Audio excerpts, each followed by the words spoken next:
At 23 here for your Monday Night Raw review. Joined by my co-host LTP. What's up? What up? What up? What a show. Before we jump into that, make sure y'all follow me on Twitter, Twitch, Instagram, and Facebook. You can follow LTP on Twitter at the official LTP. You have anything else? Follow me on Instagram, the official LTP. Follow me on Snapchat, CEO Chief Skeet. That's it. What'd you say? CEO Chief Skeet? CEO Chief Skeet, baby. All in the pussy. I'm deep in the pussy. That's the greatest name. CEO Chief Skeet. Yes, indeed.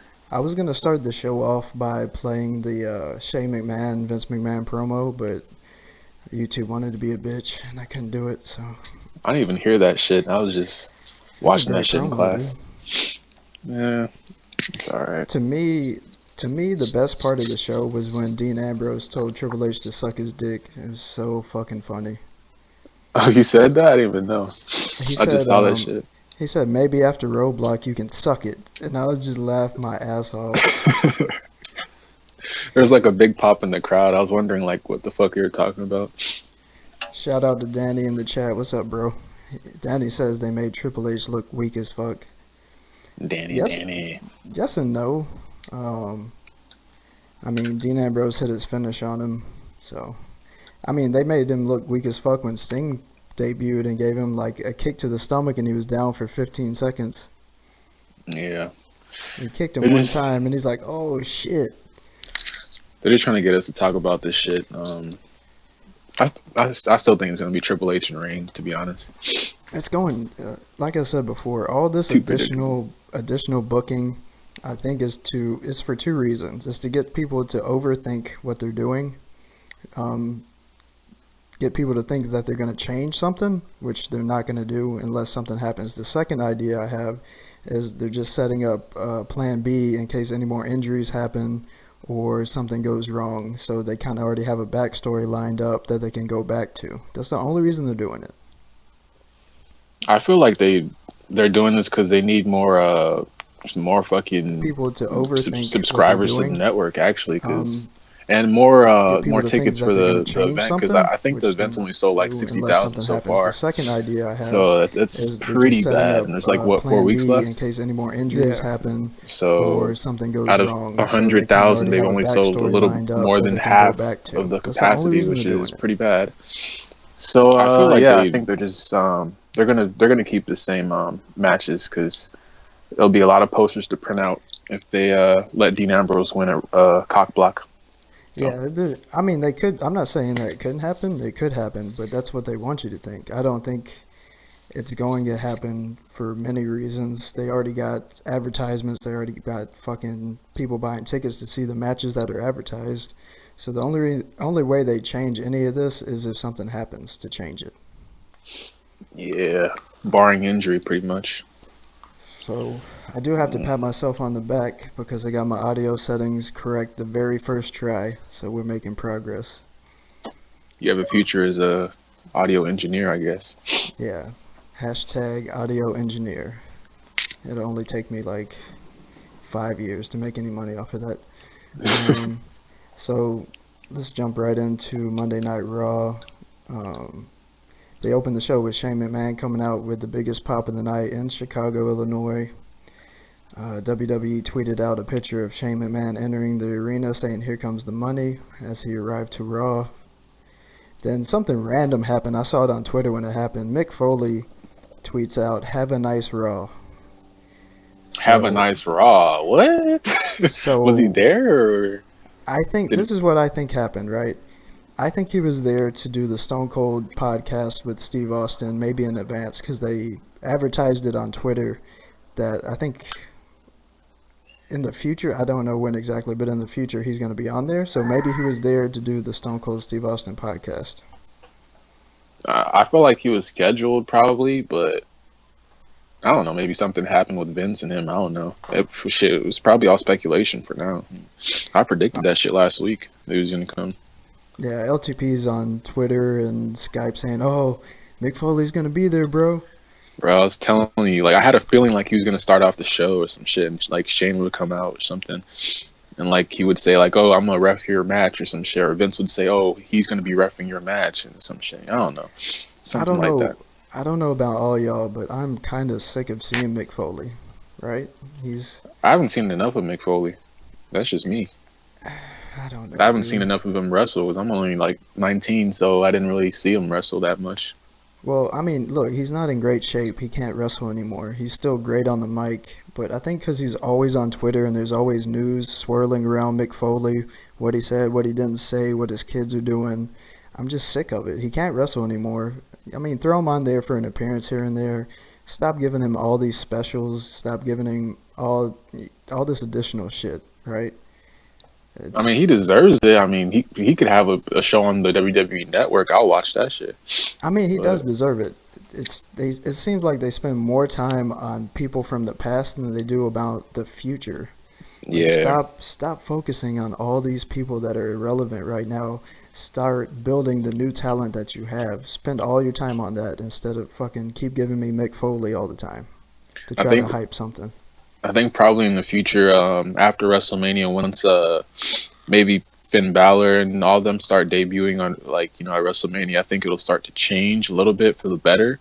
You know, once maybe John Cena, Seth Rollins, and all of them, you know, Cesaro, once they all come back, maybe it'll get a little bit better. But it all comes down to the booking. Like, if they don't book them correctly, like, and the storylines don't make, if the storylines don't make sense, it's not going to be good on TV. So, I mean, we just have to wait and see. I mean, I don't know.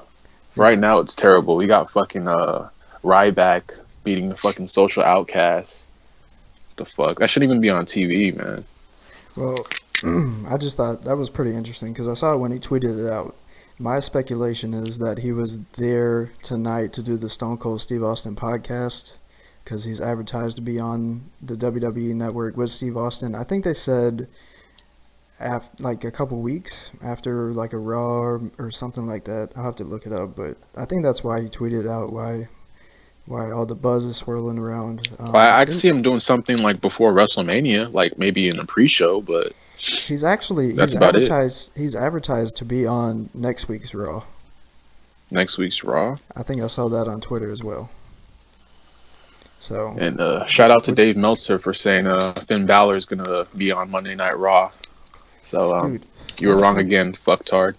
That's the thing that kills me, right? Because I'm not going to be one of those people that hypes up all the rumors and shit. I will let you know if there's a rumor out there that everybody's talking about, but I'm not going to hype it up like it's going to happen.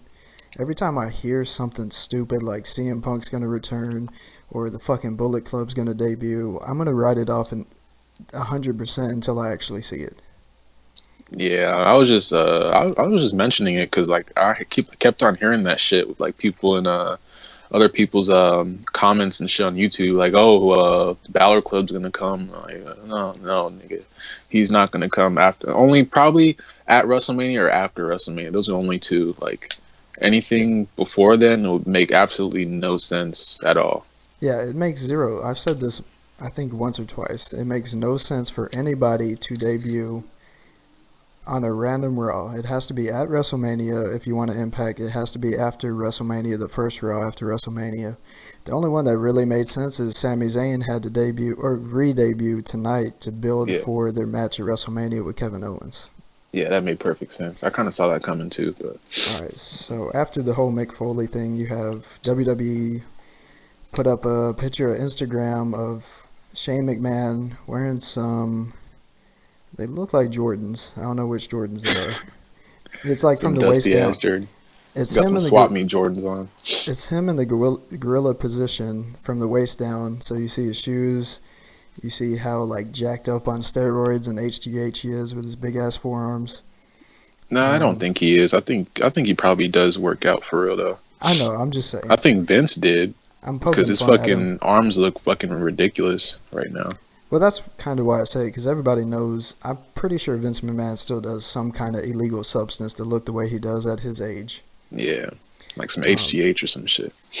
But you got Shane McMahon opening Raw to the biggest pop of the night, Chicago. Shane soaks up the reaction from the crowd before saying a single word. He says he missed the crowd, and a welcome back chant starts up. He talks about seeing what happened last week on Raw and what his father said about him. He says Vince has lost touch with the fans and reality.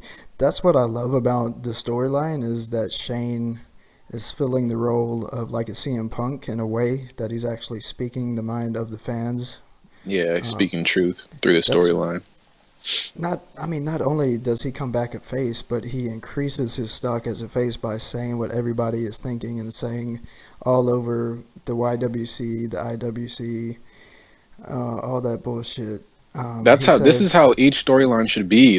There should be some kind of like some kind of realism in every storyline. That's the reason why people are looking forward to this match, not the Triple H Roman Reigns match. Exactly. They say it's the reality era, but there's no reality involved. The only reality involved is the fucking reality TV shows they got, like Total Divas, which probably at least 50% is fake. At least. So you got Shane saying it's his destiny to be in control of Raw. A loud yes chant breaks out, which is awesome.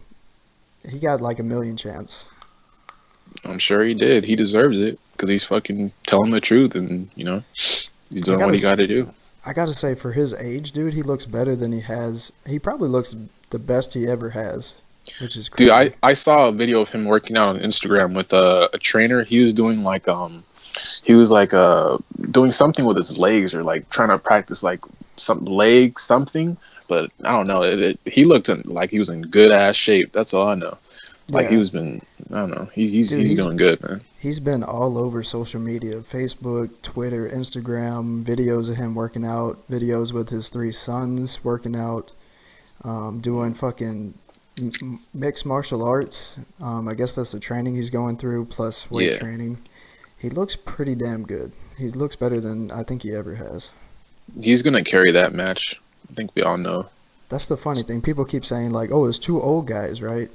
They're 2 old guys that are probably in better shape than most people their age. Yeah.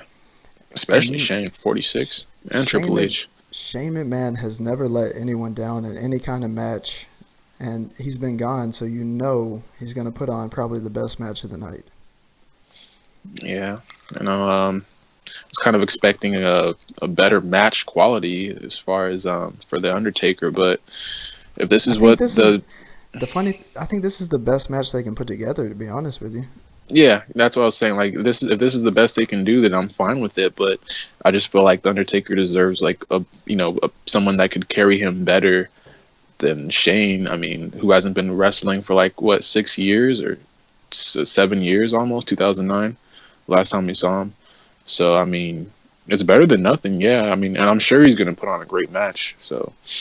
Let's take a break. Shout out to Patel Studios, Amanda Carmen in the chat. What's going on, guys? What up, Patel? Amanda, please. We got the official LTP as a co-host tonight, so we should have a pretty good show. Back to the Shane promo. He says once again it's his destiny. I thought it was funny that they keep saying destiny. His destiny to beat The Undertaker. And then this was the second best moment of the night. The gong rings. Everybody thinks it's The Undertaker, including me. And then Vince McMahon swerves us by making his entrance into the arena. And it was fucking hilarious. That's funny. Yeah, I think their Undertaker was scheduled for their Monday Night Raw too. So I thought he was too. That's why I thought it was him. And then they swerve us, and it's Vince McMahon, which was great. Like one of the swerves that actually just make you die laughing.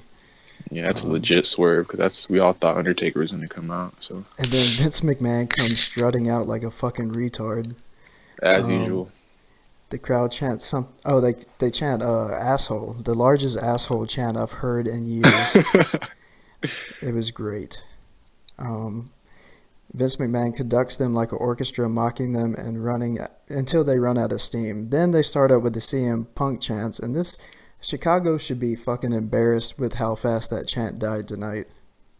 The CM Punk. I actually heard that chant at another match too. Not sure what match it was, but they were chanting that shit again.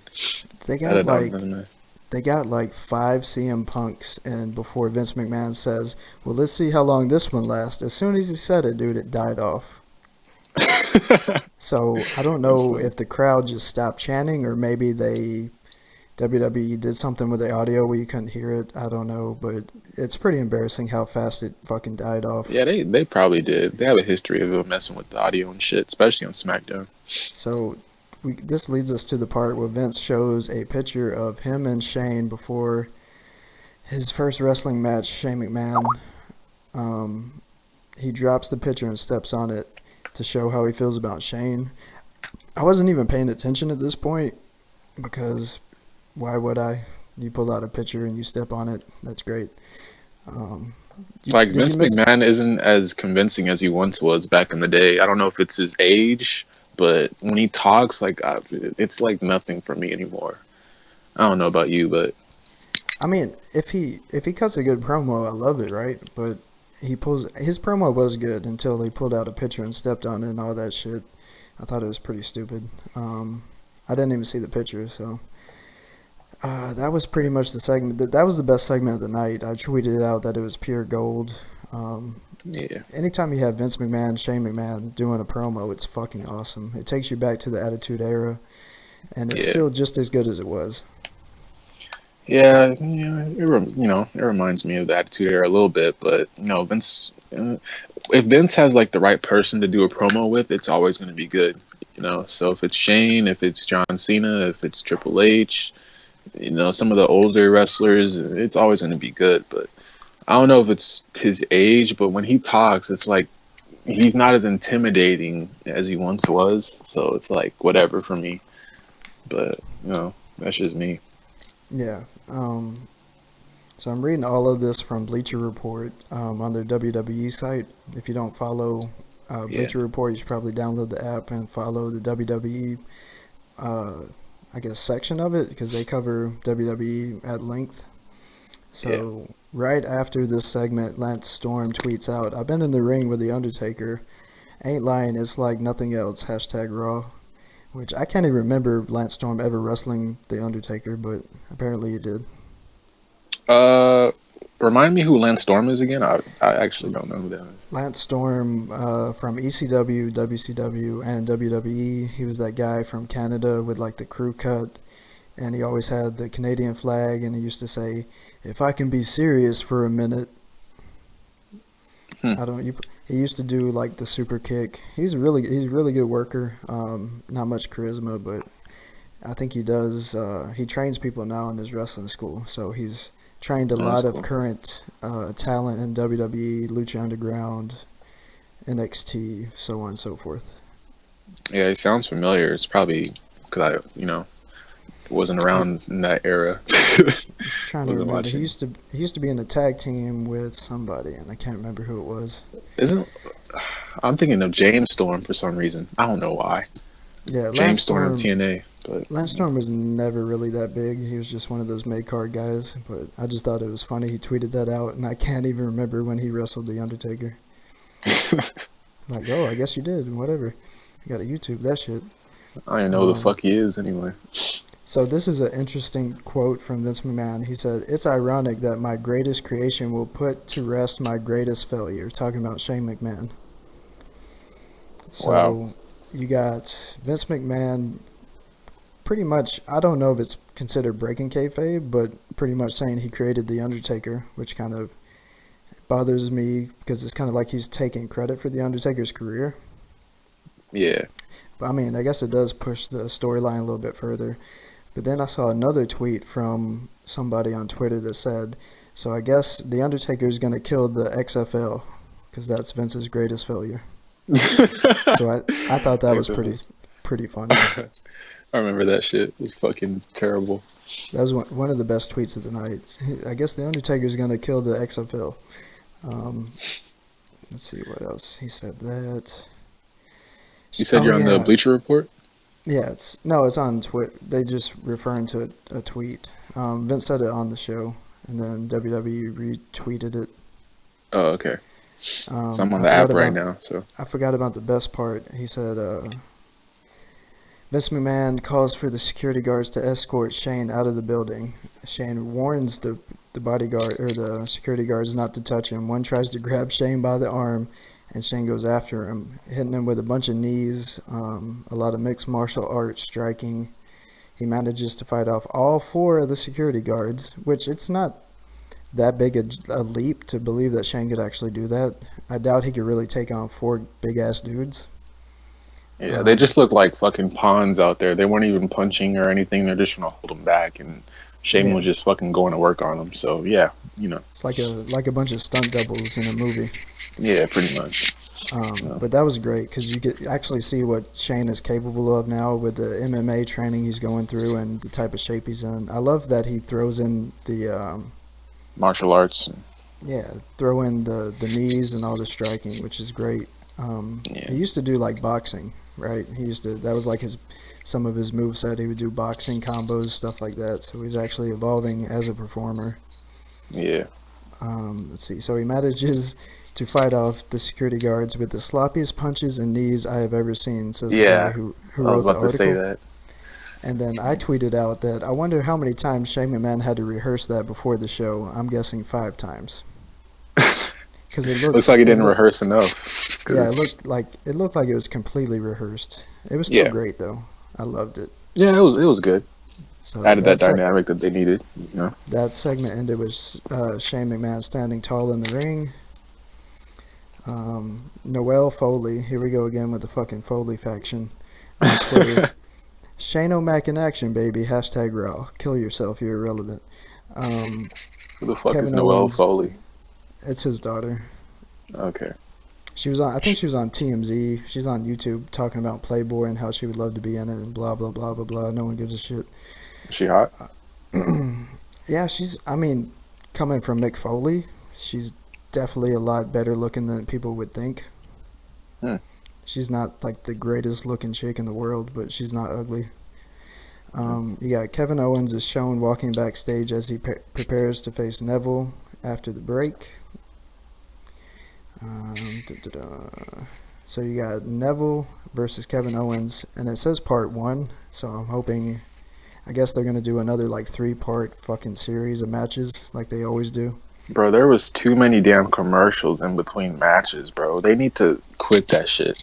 The problem with Raw, there's too many commercials, there's too many video packages, there's too many fucking replays. I think they're doing this because it's 3 hours, so they want to get in as many commercials as possible to make the most money as possible. If it was 2 hours, there would be probably 5 or 6 commercials per show.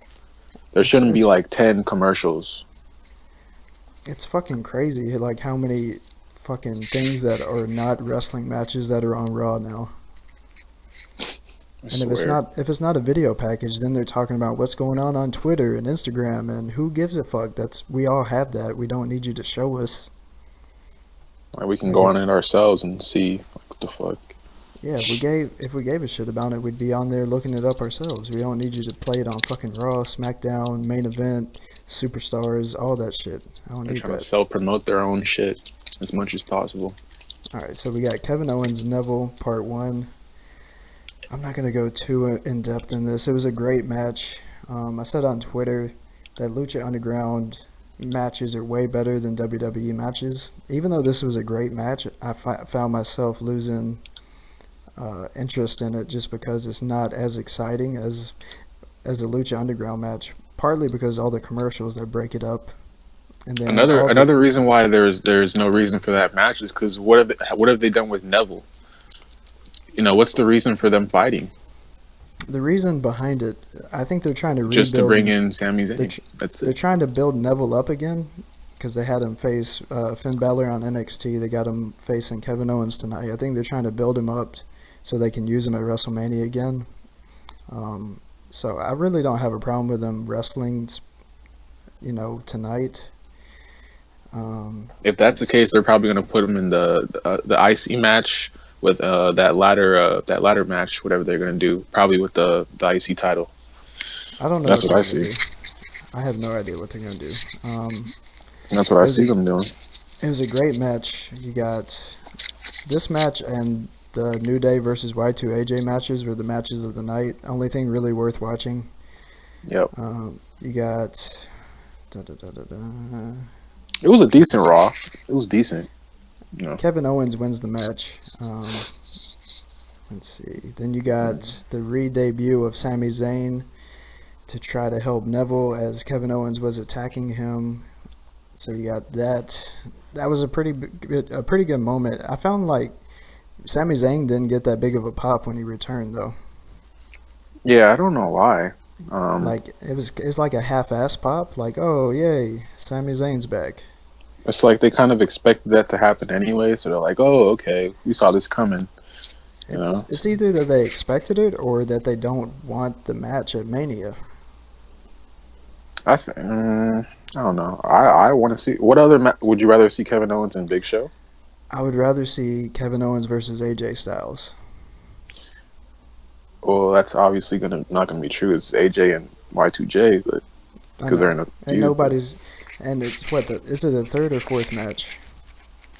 I think this is their fourth. Yeah. Their third one was at the pay-per-view.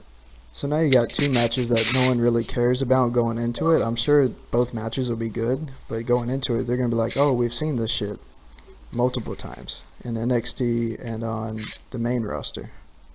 I don't get why they don't just put AJ with another, veteran wrestler that's more, more appealing. Because Jericho, he's just there for me. Like, the only reason why he's there is for the injuries, I feel like. Because, I don't know. He has his moments, he has his spots, but overall, as a wrestler, I don't think he's as effective as he once was, There's no doubt he's not as effective as he was, but with all the injuries, it just opens up another slot for him to get the spotlight again. I feel like if they put AJ with I actually wanted to see AJ Kevin Owens, but I don't know. I forgot to mention, Kevin Owens wins again with a roll-up. So another roll-up victory on a fucking Monday Night Raw. Can't get enough of those. It's fucking roll-up city with WWE, I swear to God. Every match ends with a roll-up or a disqualification or a count-out. There's always some screwy finish, or some kind of screwy finish that ends in like someone getting a pin. Yeah, you got Kevin Owens winning with a roll-up. He takes Neville outside to set him up for the apron powerbomb. Sami Zayn comes out to save the day. They start brawling. Zayn takes him down when they get in the ring, and then Neville hits Owens with a kick, and Zayn clotheslines him over the top rope. The guy that wrote the article says hopefully Sami Zayn is now officially a part of the main roster. I don't know if he's part of the main roster. I think it's just a build for the match at Mania. It'd be kind of cool if they work Sami Zayn in on TakeOver Dallas and WrestleMania. That would be pretty tight. Yeah, I'd have him just go ahead and fight Kevin Owens at WrestleMania, and then after that, then put him on the main roster, because I don't want him to risk injury again. I don't think this means that he's on the main roster. I think it's just to set up the match for Mania. Yeah, or probably get him ready for like the future feud he's gonna have. Something, I don't know. Something I do. Alright, let me see what this is. I think the next match was fucking Brie Bella. Some shit. I'm not sure. I saw Brie Bella and what's that girl's name? That blonde-haired girl that used to be with Tyler Breeze. Summer Rae. Yeah, that bitch. She can't wrestle for shit. Terrible. So WWE puts on Twitter Sami Zayn running to the ring and helping Neville against Kevin Owens. This is pretty funny. I haven't seen this yet. Finn Balor goes on Twitter and puts ole, ole, ole, ole. That's cool. One thing I did see on Twitter that I lost my mind was Mata, the guy from Tough Enough, put on there, it's Sami Zayn. And I'm like, nobody cares, dude. Nobody even knows who you are. Yeah, I honestly don't even know who that is. No. You also got Becky Lynch saying, yeah, it's Sami Zayn is here. Like what, you want to fuck him or something? Why are you mentioning his name? You got Bayley. Bayley says, my heart, wrestling is so special, especially when it involves someone like Sami Zayn. So that's really, between those three tweets, the only one I care about is Bayley's. I want to see Bayley on the main roster. I'm sick of Becky Lynch now, actually. I'm done with Becky Lynch. I think she's going to lose the title to Asuka at TakeOver Dallas is my prediction, and then she'll make her debut to set up Bayley versus Sasha Banks on the main roster.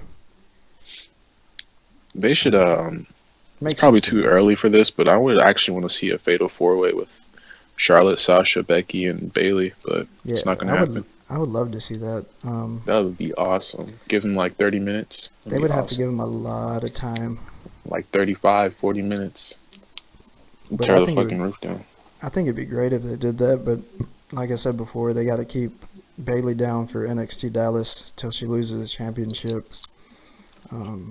I hope she debuts the night after and sets up Sasha versus Bayley for the Divas Championship. That'd be pretty cool. Yeah, they're probably not going to do that, but I mean, they put on the two best matches of 2015 together, and it'd be great. That would be the match that you could definitely put as the main event on a WWE pay-per-view. Yeah, I could see it. It'd be the first time ever, and it'd be fucking awesome. They'll probably do it on like one of the lower pay-per-views, but yeah, I could see that happening. Or even like a fucking whatever they call it, special event. That'd be great. Yeah. So after the break, we get another fucking video package. And why we have a video package for Triple H and Dean Ambrose leading into WrestleMania, I have no fucking idea. Like we don't fucking know already. Oh it's a video package to build up a special event that nobody cares about. WWE cock block. Yeah. They're supposed to be building for WrestleMania, but they're building fucking Roadblock. Fucking stockholder. I don't know. So many tweets about Sami Zayn. Aiden English from the Vaudevillains also tweeted out that he returned. Then you got a backstage segment with Dolph Ziggler talking to Zack Ryder. Apparently, I'd missed that part. And then Stephanie McMahon walks up and reminds her how he basically beat Team Authority by himself at Survivor Series. Why would you even allude to like that far back when you're? I guess he's trying to build himself up or something. I don't know. That happened so long ago that nobody even cares. I mean, anymore. Like you said, he doesn't care anymore. Like whatever storyline they put him in, he's just gonna, he's gonna be in that.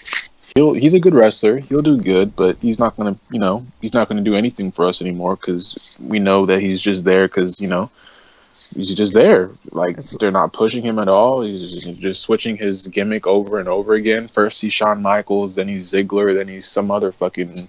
Then he's Tyler Breeze wannabe. He's fucking somebody from Motley Crue. Fucking Harley Davidson crew rider. So I don't know what the fuck he is. But he's a good wrestler, but he's just not booked correctly. It's like you put him on any other promotion, he does good. It's like somebody in creative was like, "Oh yeah, we have Dolph Ziggler. We should probably put him on the show." So they throw him in this to build up the Undertaker versus Shane match at WrestleMania. Ziggler says, "When Shane wins at WrestleMania, the Authority will be out of power for good." Whatever. So Stephanie booked Ziggler in a match with the League of Nations. League of Nations. That's all I gotta say. Handicap match 3-on-1. I can't remember. Who'd they leave out? They left out Alberto Del Rio. Why? I don't know. When you had this man in the main event last week, doesn't make any sense. So but go ahead. They put Wade Barrett, Sheamus, and Rusev. We'll get to Rusev and Lana a little bit later because that shit's driving me crazy. Lana looks sexy today, though. I'm not gonna lie. Back in the arena, Brie Bella makes her way to the ring, it says. So you got, for some unknown, god-awful reason, they got Brie Bella versus Summer Rae. Summer Rae. Summer fucking Rae. Looks like a scarecrow. The fuck? I'm gonna skip over all the details. You got the winner, Summer Rae, with a roll-up. Of course it's a roll-up. Yep. I guess their fucking main sponsor should be Fruit Roll-Ups. I swear to fucking Monday Night Raw brought to you by Fruit Roll-Ups. Lana attacks Brie, hits her with the X Factor, which is hilarious. Which I'm pretty sure the X Factor is Brie's finish too. I don't even know what her finish is because, quite frankly, I don't give a fuck about her. Go ahead. So Lana comes out wearing denim again and a goofy. Lana looks sexy as shit, dude. We all know she looked good, right? I'd bust a nut out over her face. She's killing me wearing all this denim fucking clothing. I swear to God. She could wear a jean jacket, jeans, jean shoes. She could wear whatever she wants. She would still look good. I'll still smash. You got Lana attacks Brie. She looks more like she did when she was with Dolph Ziggler. Exactly. So they got her dressing like she's still with Dolph Ziggler for some reason. Who, Brie? No, Lana. Oh, Lana? Oh, okay. Yeah, because she was pretty much dressed the exact same way she used to when she was with Dolph Ziggler. I wasn't paying attention to that. I was just paying attention to those titties, pretty much. So then after that, you got Dean Ambrose makes his way to the ring after the break. And a random tweet from Howard Finkel says, "Did you see Zeus in the beef jerky commercial?" Oh my God. Do you know who that is? It sounds familiar. Do you know who NXT? Debo from Friday? Yeah, that's him? Yeah, Debo from Friday actually played Zeus in a movie with Hulk Hogan called what was it called? No wonder I haven't heard of it. Hulk Hogan in a movie? Yeah, I'll pass. Let me find out. Hulk Hogan. I can't believe I can't remember the name of it. It's okay. It's understandable. I gotta find out though, because everybody's gonna think I'm retarded. Oh, No Holds Barred with Hulk Hogan and Debo from Friday. The movie was called No Holds Barred. Yeah. So you got Debo playing Zeus. So I guess Zeus, aka Debo from Friday, was in a beef jerky commercial that I missed. Wow. All right, so then you got Dean Ambrose, which is this is the moment of the night for me. What we got? Ambrose talks about how winning the title from Triple H would change the whole WrestleMania card around. Well, no fucking shit. Stating the obvious again. Tell me something I don't know. He says he doesn't care whose plans he screwed up, and that includes Roman Reigns. So a little jab at Roman Reigns here. He says he will make Triple H respect him at Roadblock after he beats him for the title. Not gonna happen. Not gonna happen. Not gonna happen. Yeah, as soon as he said that, it just further made me believe that he's gonna lose. You know, or something's gonna happen. Someone's gonna interfere or something. You know. You got Triple H making his way out to the arena. Let's see what he says. The game. Triple H. I love when like JBL tries to say his nicknames and he gets them all fucked up. He's like the King of Kings.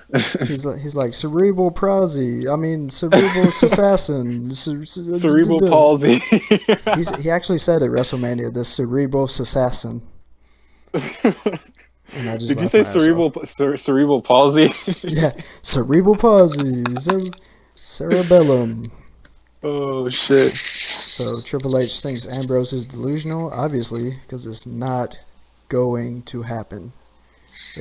I know there's a ton of people out there like, oh yes, they're gonna do it. They're not gonna do it. They're not gonna do it.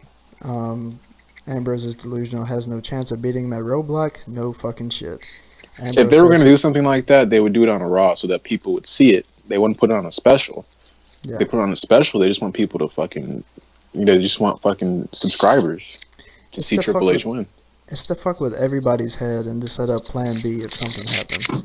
Yeah. Ambrose says he would rather be delusional than whatever Triple H is. First of all, Triple H is married to Stephanie McMahon. Second of all... He's most likely second in line or first in line to run WWE after Vince McMahon dies. Yeah. Third of all, he's a bona fide Hall of Famer. Fourth of all, 4 points. He's fucking Triple H. Like, yeah. I don't know. That line makes no sense, right?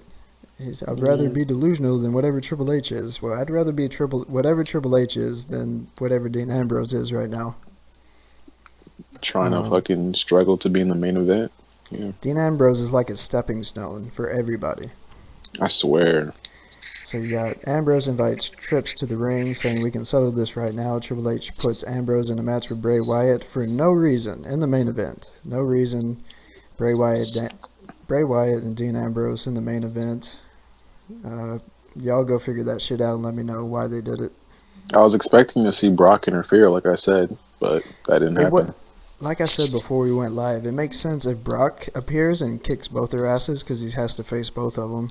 It would make sense if you save Roman Reigns to the end of the show to save the day again, so he doesn't get booed too much. And all he does is, fucking help Dean Ambrose and beats up Triple H to get his revenge. But neither of those happened. So it makes no sense. That's true. And then you got an advertisement for next on WWE Raw. Dolph Ziggler faces the League of Nations 3-on-1 tag team elimination match that nobody cares about. I don't get how they let Ziggler pin Wade Barrett, but he still lost at the end of the day. They should just beat him straight up. On the irrelevant chart, they're both just as irrelevant. So they're like, oh well, he could pin him, and it doesn't matter. Wade Barrett and Dolph Ziggler, Jesus, on the same level. So let me jump into this fucking shit show of a match. You put Dolph Ziggler on any other promotion, he'll probably be like the main eventer. I swear. If you put Dolph Ziggler on Lucha Underground, I'm sure he'd be great. You can put him on any promotion. It'd be great. Yeah, but it's Dolph Ziggler. As Lucha Underground's biggest advocate, I'm always going to say Lucha Underground. Yeah, I know. I mean, seriously, you could put him in fucking ROH. You can put him in New Japan. You can put him anywhere. It'll be fucking like one of the top fucking wrestlers there. It's Dolph Ziggler. To be honest with you, I think once his contract's over, Dolph Ziggler's out of wrestling. He should have been out of wrestling fucking last year, but he resigned. He's going to be doing his stand-up comedy. He's probably going to start acting.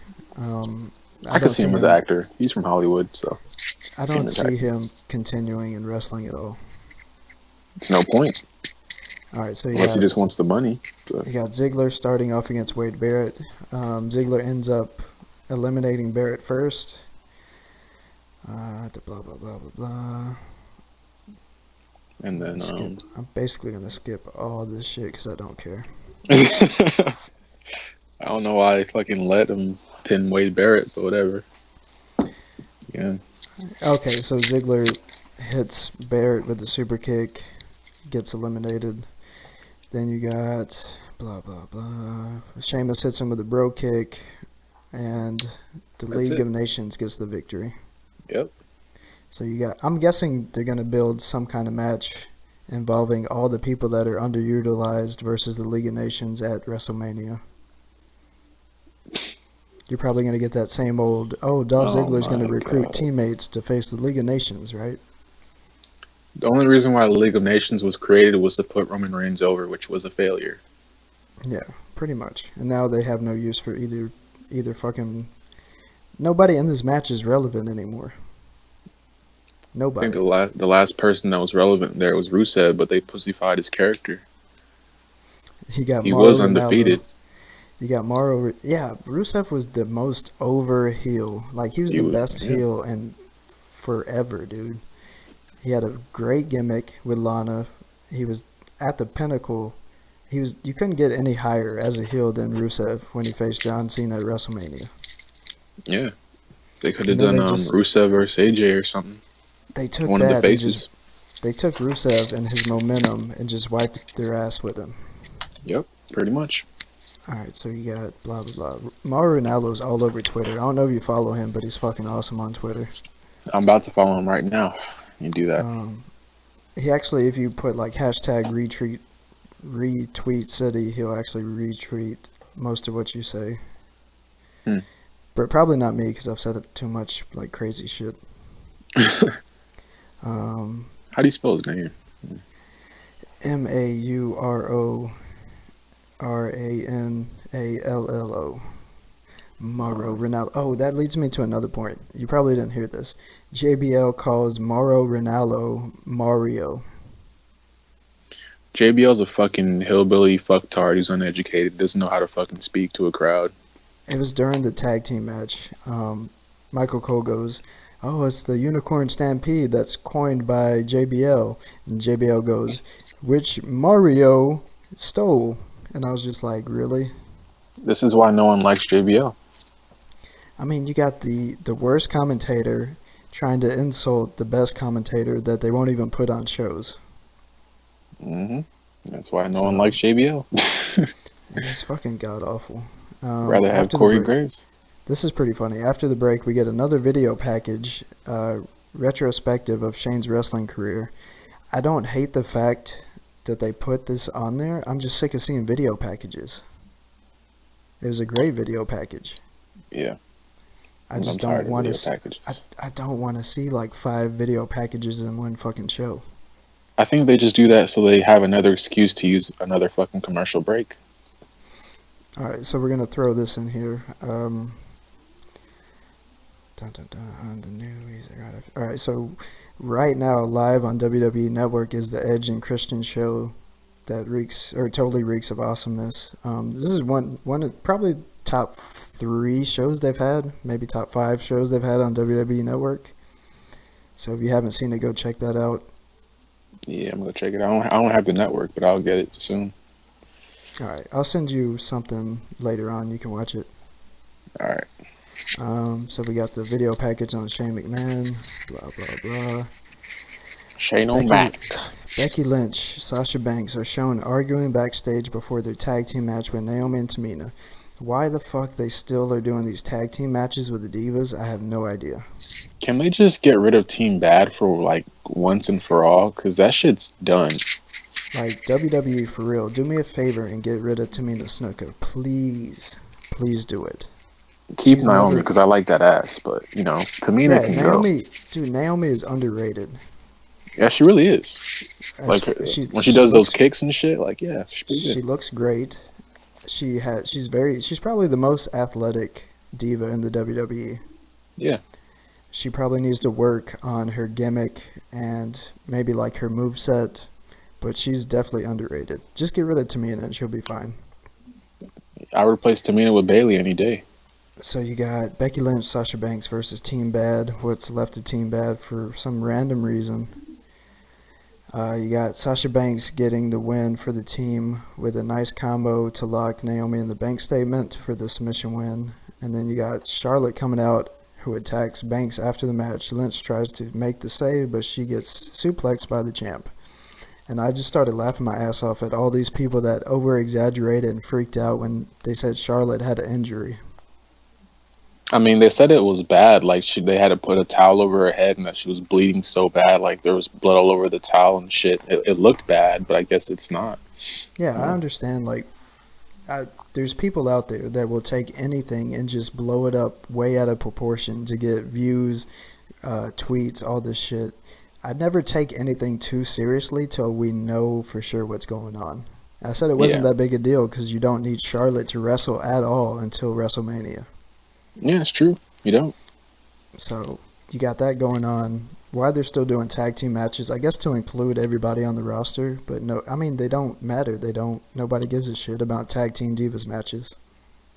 I actually wouldn't have Sasha and Becky go against each other. I'd have them go up against either Naomi and Tamina in singles matches and have one of them interfere in some of their matches. Exactly. I would do that instead. Have 2 singles matches, right? And then have Charlotte interfere on both of them. Yeah, that would make more sense. I'm tired of the tag teams, man. And what's really killing me is they're keeping Sasha Banks and Becky Lynch kind of like enemies, like frenemies, like they did with fucking Paige and AJ and shit. Like they're enemies, but they're friends. And it's... Bro, where is Paige? I miss her titties. Where is she? I know, Paige... I guess there's no room for it right now, so I don't know what's going on with her. Put her in a feud with Naomi. Apparently she's out doing photo shoots. Shit, I bet. Let's see. Divas Champion takes out both Sasha Banks and Becky Lynch. Then we got a segment with R-Truth and Goldust yet again. I don't know why they don't just fucking do the tag team shit already. Goldust with the reference of the night. I don't know if you're going to get this at all. R-Truth shows up dressed like a delivery man, trying to smooth things over with Goldust by giving him a deep dish pizza. This is the best reference. Goldust says, "What in the blue blazer?" Do you know what that is? No. Blue blazer is Owen Hart's gimmick that he had, like when he first came into WWE, and then the gimmick that he died in, coming from the ceiling. Oh.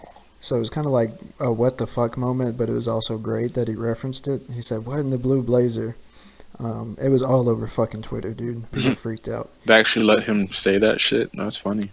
Yeah, I guess I guess it's starting to die down, all the fucking negative shit with that, because they put out that special about Owen Hart, Heart of Gold. I think he's going in the Hall of Fame, or he will eventually. Mm-hmm. So I guess they can kind of get away with that shit now. I'm sure somebody in the Hart family is pissed off about it. Yeah. I'm sure there has to be someone. I'm sure his wife was probably fucking foaming at the mouth if she heard it. Yeah. So you got Goldust takes it the wrong way and walks off angry, and then you got dumbass Mark Henry walking up, finds the pizza and takes it, and he goes, "I love Chicago." I was laughing at that, low-key. So you got Mark Henry slipping in, sneaking into the show for some random reason. Yeah, because he wanted some fucking pizza. I guess everybody needs to expect a fucking Mark Henry match that we're not going to give a shit about at WrestleMania. He's probably going to be in the Andre Memorial Battle Royal, and he's probably going to win since it's his last fucking hurrah. Yeah, pretty much. Yeah. So that whole Battle Royal got killed when Big Show won it. It should be to, build up new talent like they did with Cesaro. Well, King of the Ring should do that, but, I don't know what they're doing. It's up to them. It's like whoever's in charge of doing all this shit is just like, fuck it. Yeah, fuck it. Let's just do what we got to do to get some ratings, some fucking subscribers. WrestleMania 30, when Cesaro fucking body slammed Big Show over the top rope, that built it up so much, and then the next year you just killed it, right, with Big Show. And then Cesaro ended up getting injured. I mean, the way you should book that Battle Royal is to have NXT talent win it before they debut. Maybe Finn Balor wins it. Yeah, do something, right? Do something with it. That means something. It's like they gave it to Big Show because it's another accolade to throw on his fucking list. What if Finn Balor wins it, or what if Finn Balor loses the title to Samoa Joe? He's in the Battle Royal, he wins it. Yeah, have him. That would be awesome. Like, he loses the belt. You got him. Don't even have him advertised. Don't even have him in the ring when the match starts. And then have him make that long-ass fucking entrance when you have somebody win it, they think they win, the lights go out, he makes his entrance, and he wins the fucking thing. Yeah, we'll have him go last and have him win the whole thing. That would be fucking awesome. Be epic. So then you got the second match of the night, the New Day versus Wyatt2 AJ Tag Team Championship. I knew from the start they were going to lose. Just say that right now. Yeah, I mean, everybody. Well, not everybody. The dumbasses thought they were going to win. I knew they weren't going to win. The fuck? They break this shit up so randomly. I do have to throw this out here that I was completely wrong. I was going to say on Twitter before I broke my Twitter tonight, I was about to tweet out, nothing's going to happen. There's not going to be new tag team champions. There's not going to be a heel turn. There's not going to be a debut. So I was wrong about that. They actually did the Y2J heel turn, which is good and bad at the same time because I don't want to see him at Mania again. Yeah, I kind of saw the heel turn coming because they would kind of like, I don't know if you noticed it, but they would kind of like Jericho would kind of hint like for a heel turn, like when they would like cut to commercial, like you'd see Jericho like near AJ and he wouldn't really like slap his hand much, or he would come up to me like yeah we're doing good, but he wouldn't like really like be that into the match, like he was just in it, just so he could win the tag team championship, but he didn't really care who he was with. So I kind of saw it coming for some reason, because Jericho is just a natural heel. Yeah, they hinted at it during the match. Like, there's a couple spots in the match where you're like, oh, okay, that was weird. It's kind of awkward, Like when AJ was on the mat and Jericho tagged himself in. Yeah. I was kind of like, yeah, okay, maybe. And then, so you got, the match was very good, though. Like, probably one of the best tag team matches in a while. 80% it was because of AJ and those flips that he did. Dude, AJ did a fucking... What was it, a springboard moonsault into like a scorpion death drop? Yeah. It was fucking awesome. And then he did that other move. He did that other one on I think it was Kofi on the mat. I forgot what kind of move it was called though, but he did that move. That shit was crazy. He did a bunch of shit. Like they actually let him do some shit that he's capable of, which was awesome. When you let wrestlers do what they want to do, it comes across good on TV, but they don't do that shit. Not only was Y2 AJ good? I thought New Day had one of the best matches they ever had.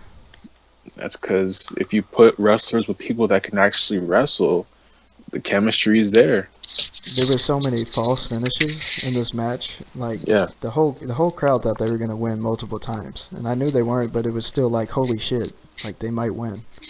Yeah, it makes for a good match with all those false finishes, near pinfalls. There was one spot where Jericho hits the Lion Salt and AJ Styles follows it up with the 450 splash. That's probably what you were talking about. Yeah. And there was another spot too where they both jumped off the top rope and like both splashed onto him like on the outside. Yeah. I don't know what it's called though, but not really good with the terminology. But so you got a bunch of false finishes, and then Big E, Jericho goes for the code breaker on Big E. Big E catches him, turns it into the big ending, and the New Day gets the 1, 2, 3, retain the championships. They're gonna retain. They're gonna keep them till Mania. I don't know what they're going to do now because I thought they were going to fucking put Y2A. The whole T-shirt thing threw me off, so that worked. Yeah. It didn't fool a lot of people, but it fooled me because I was like, well, they got a fucking T-shirt. What are they going to do?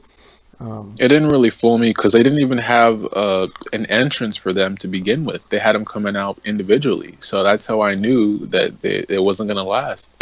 They're individual wrestlers. They're not tag team wrestlers. You don't pay AJ Styles that much money to have him in a tag team with Jericho. You don't do that. So yeah, the reason I was thinking it is because WWE likes to give us shit that we don't want, and it seemed like they were going to give us another match that we didn't fucking want. True. I do have to say that AJ Styles' springboard forearm is probably one of the most exciting moves, dude. He does it so good. Every move he does is so fluid. It's so good. I mean, it's AJ. Fucking awesome. And he sells like a fucking crazy ass dude. I'm going to bring this back up. Lance Storm on Twitter says, that was excellent. Tag team titles, #Raw. Even though you don't remember, or you don't know who he is. Apparently he's all over Twitter, so bring that up one more time. I thought you were talking about Lance Armstrong for some reason. With his no idea what that was. Shit. Yeah. Okay, so we'll get into the juicy part, right? You got, after the match, Styles tries to help Jericho to his feet, only to end up taking a code breaker. It was an expected heel turn by most people. I didn't think they were going to do it. I feel bad for all the fucking idiots that bought that T-shirt, though. Yeah. Like, how stupid do you have to feel to be? What if you were wearing that goddamn T-shirt when this happened? Them as a tag team only lasted, like, how long? Like 2 to 3 weeks? Yeah, after fucking Fastlane. I'll tell you what, dude. If I was wearing that shirt, I would go full-on Hulk Hogan and rip that shit off and burn it like fucking LeBron James jersey in Cleveland. Fucking bleach that shit and go throw it away in a fucking ditch. If I spent $19.99 or fucking $25, whatever it is, I would be so pissed, dude. Yeah, I'd rather buy AJ a phenomenal shirt. Yeah, I feel like I think they did that for Jericho because Jericho doesn't really get that much sales. That's what I heard. I feel like AJ should have way more merchandise than he does. He does. Well, he has the gloves too. He's got like a shirt and a pair of gloves, right? And that's pretty much it. Yeah, he should, and I think he owns the majority of all of his wrestling gear. It says a lot about the guy though, because that shit sold out like the first day. Yeah, it's AJ's known everywhere. You got AJ and by the way, AJ sells the best out of any fucking person in WWE. He's the best seller, dude. He sold that code breaker 3 times like a champ. Yeah. He's the best seller in WWE and wrestling, period. So you got Jericho gives him a code breaker, then he gives him another code breaker, then he gives him another fucking code breaker, calling him a stupid son of a bitch. This part was kind of stupid. He grabs the stupid ass Y2 AJ shirt and shoves it in Styles' mouth. Yeah, that was extra. That was extra. I was like, that's kind of gay, dude. You're putting a T-shirt in a dude's mouth like that. But the same shirt that you were fucking wearing. I didn't know what I thought he was gonna rip it down the middle, so it just had like Y2 and AJ on the other side. Yeah, that's what I thought he was gonna do. Yeah. But he fucking puts it in his mouth, and I was like, all right, that's not weird or anything. Shove this shirt down your throat. So then you got Kalisto, my favorite, versus Tyler Breeze. I was so mad about this. Oh my god, dude. Well, why did they job Tyler Breeze to a fucking Mexican? Come on now. There's a couple ways to look at it, right? You can be mad because Tyler Breeze lost, but are you really going to let Tyler Breeze beat the United States champion? I'd rather have Tyler Breeze as United States champion than Kalisto. Yeah, I know, but in WWE's logic, you're not going to have Tyler Breeze, who hasn't done anything yet on the main roster. It's not his fault. I love Tyler Breeze. He should be doing a lot more than he should. It's the booking. But Kalisto, let me see how. I swear to God, if it's another roll up, he starts up ahead of steam, hits a corkscrew, ends up giving.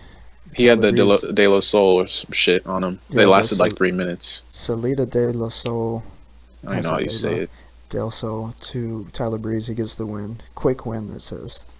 It was a quick ass win. That shit made me so fucking mad. So you can be mad that he lost to Kalisto, but at least he was on the fucking show.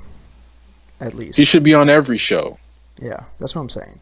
Why didn't we see Tyler Breeze versus Neville instead of Owens and Neville? When I saw his music hit, I was fucking super excited, and then I realized he's facing Kalisto, and I was like, oh, well, I know how this is going to go. Same thing with Ziggler. We already know how this is going to go. You might as well put Ziggler versus Breeze. And then might as well. We got the big announcement. I'm super pumped about this. Do you know who the big boss man is? My mom used to watch wrestling, and she would always mention Big Boss Man, so that's how I knew who he was. But I never actually saw him wrestle. But I'll give you a little insight why I'm so excited. I'm not a Boss Man fan by any means. I'm excited because he's from Cobb County, Georgia. He's from Marietta, Georgia, which is where I'm from. Oh, that's cool. So, that's cool. And every time he came to the ring, they always would say from Cobb County, Georgia. So that's pretty tight. So he's shout out my home state. They made the announcement. Big Boss Man's going into the 2016 Hall of Fame. They tweeted it out. I'm sure it's all over WWE shit. We got Michael Cole announcing Big Boss Man will be inducted to the Hall of Fame. Then we see JoJo interview Kalisto backstage. This was funny because JoJo comes up to Kalisto with the fakest fucking Spanish accent, like Hispanic accent. And she's like, excuse me, Kalisto. And it was hilarious, dude. I was like, when the fuck did JoJo get an accent? Excuse me, Kalisto. And then you got dumbass Ryback walks up, asks why he doesn't have a match at WrestleMania. He doesn't have a match at WrestleMania because Goldberg is not going to be there, so there's no reason. Ryback trying to talk is like fucking reading a dictionary. He tells Kalisto he respects him. Nobody cares. But he doesn't understand why little guys can beat big guys. Like I said, watching him talk is like reading a dictionary because there's no emotion in what he says. It's like he's literally reading a fucking dictionary. He's just reading words. So there's no emotion behind anything he says. He actually inserts like all the Marvel, DC universe references he could possibly fucking think of, which WWE loves to do for some goddamn reason. I didn't even notice. I don't pay attention when he talks at all. He mentioned Deadpool, Ant-Man, Iron Man, like all the fucking superheroes. He would mention Deadpool, hype beast ass. So then you got Ryback for some random reason to tell Kalisto he should leave Sin Cara and go off on his own. Number one, he did leave fucking Sin Cara. He's the United States champion. Number two, for some reason they still tag together, which blows my fucking mind. Sin Cara should leave, like I said. Should come to Lucha Underground.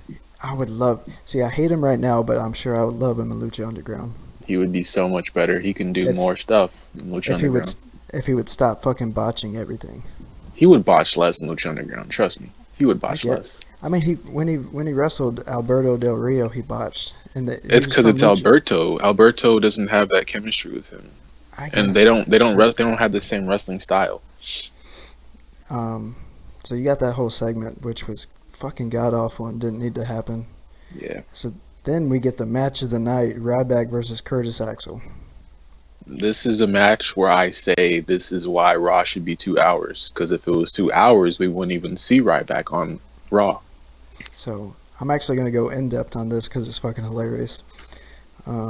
We return from the break to see Axel taking a beating at the hands of Ryback.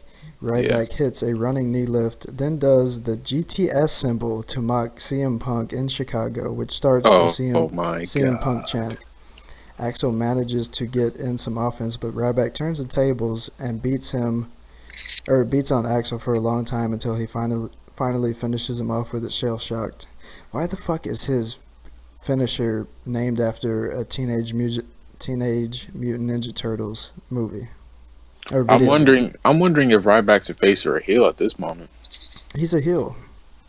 You sure? Because he was a face 2 weeks ago. I'm positive he was a face and then he turned heel for some reason. I guess because he sucks as a face, but he sucks as a heel too. So whatever. He sucks as everything. He just sucks. Period. He has no moveset. You can't talk. You can't do anything. So you got Ryback winning. It's funny how he's stealing CM Punk's signature moves. Why is he doing the GTS? I'm pretty sure CM Punk and Ryback had heat back in the day, or back when he was there. So that's probably why he's doing it. Wasn't Ryback in Nexus? Yeah, he was. What was his dumbass gimmick? Like in 2009 or 2010? Yeah, I can't remember his gimmick. He was just a long time ago. See if I can find a picture, because that'd be fucking funny. Weren't they all dressed the same? They all had that fucking Nexus shirt with a big ass N on it.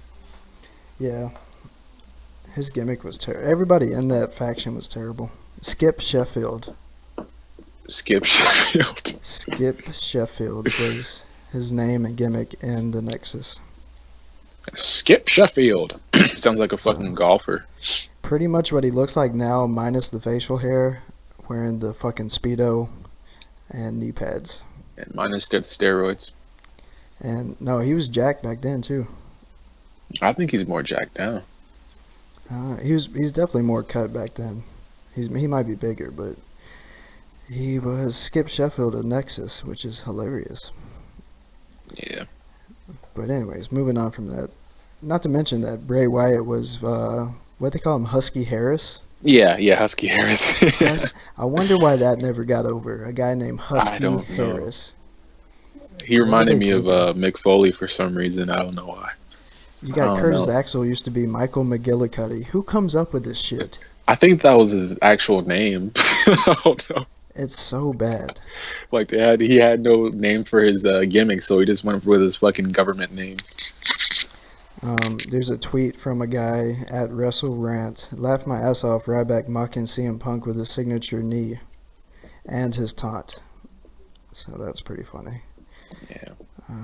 Stephanie is shown expressing some doubts to Vince about Shane before we head back into the ring for Ambrose's entrance, which is kind of weird.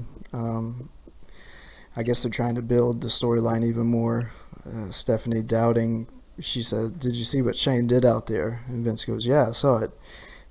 And she's basically saying, well, what if he does beat The Undertaker? And then you got Vince going, "Oh, well, that'll never happen." Bro, all these extra promos wouldn't even be on TV if it was 2 hours. They need to change everything. I swear to God. I mean, they do need to change it, but they're not going to change it because they're making money off of advertisements, endorsements, all this shit. Like, they don't make enough money from the pay-per-views and shit. They're so fucking selfish. If it wasn't for all the additional money they make, the best thing they could possibly do is put all their content on the WWE network. They should. You would have no commercials on the WWE network. You could still do advertisement and shit like that, but it would cut down on some of the dumb shit, and they could definitely push in-ring action more if it was on their own network. Yeah. And they could do pretty much anything they want because they own the network. Yeah, it's their network, yeah. But you got Bray Wyatt gives a short promo before heading to the ring, basically saying, I'm Bray Wyatt, same old shit. And I like, the only part I liked is he brought back the whole Chicago I'm here thing, which I loved back when he first started. Yeah. I don't know why they ever stopped doing that. That was like the best thing. I guess that was when they were faces and they're supposed to be heels now. Mm-hmm. Yeah, I think that's why. The funny thing about WWE, when stuff happens, you got Sami Zayn returning, right? Shocking everybody, blah, blah, blah, blah, blah. But it's so funny how they're quick to advertise Miz TV with Sami Zayn and Kevin Owens. Yeah, I noticed that on SmackDown. I saw that shit. It kills me when something happens and then they just so quick to turn around and advertise SmackDown. Yeah, it just shows them that they planned this ahead of time. So it's like they act like they can't advertise this shit all over social media. I think this is all Vince is doing, because I don't get why they would do all this extra shit just to get extra money. It's not like you don't have the money to do all this stuff. I mean, if you put out a better product, you wouldn't need to do all this extra shit like Roadblock. It's so funny though, like WWE, its value is so high. They already have so much money, but yet they keep cutting the budget. They keep adding additional advertising and all this other shit. So you would think with all that extra money, they could actually use that to, like, I don't know, change the fucking entrance or the staging, change the graphic, change everything, dude. Take all this extra money and change everything. Literally, all they would have to do is use all the extra money they have to first of all, make that shit 2 hours, because I don't like having to see this shit for 3 hours. I don't want to see Ryback for fucking on a 3-hour show every fucking Monday Night Raw. It's not needed. They should switch the commentary, change the stage, start booking shows in the correct cities, like Chicago. Don't be putting fucking shows on Tennessee and fucking Kansas and fucking like all these nobody states. They need to like just change those main things and use that money to build up wrestlers like Finn Balor. Use that money to get fucking other wrestlers from other promotions if you need to. Just make this shit better, because like what I'm watching is fucking terrible right now. Like, I don't know. The thing that bothers me the most is back in the day they used to have different stages for every event, and it made it feel like can't miss. It made it feel more important. And now every fucking show, it doesn't matter what show it is, every show is the same fucking stage except for WrestleMania.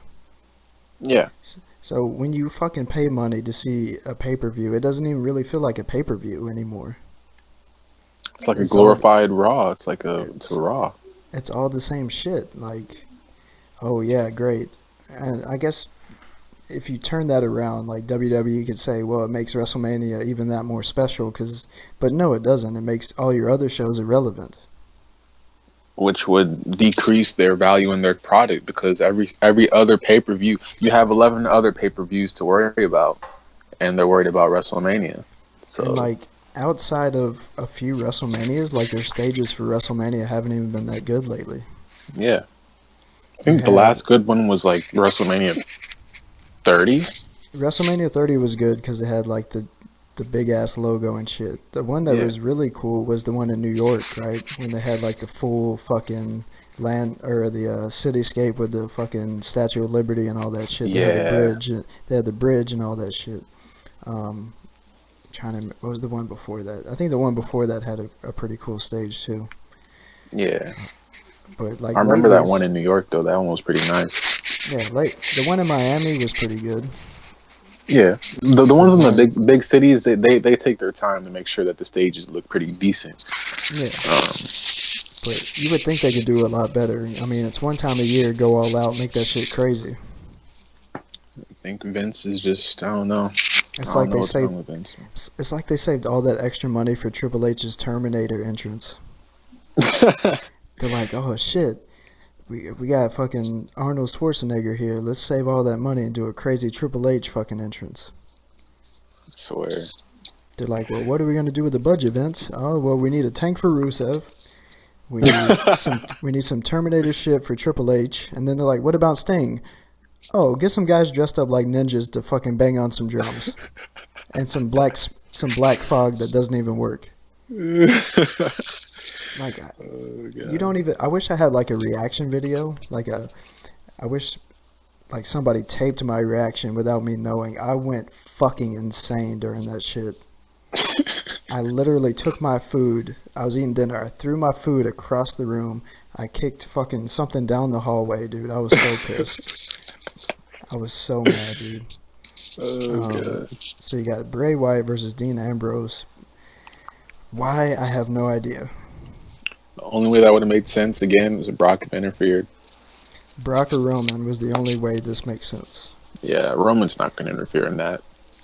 I mean, not interfere, but at the end, he could have saved him from the League of Nations and Triple H and could have, made... I almost forgot this was in fucking Chicago, so I was like, yeah, Roman Reigns, that's out of the picture.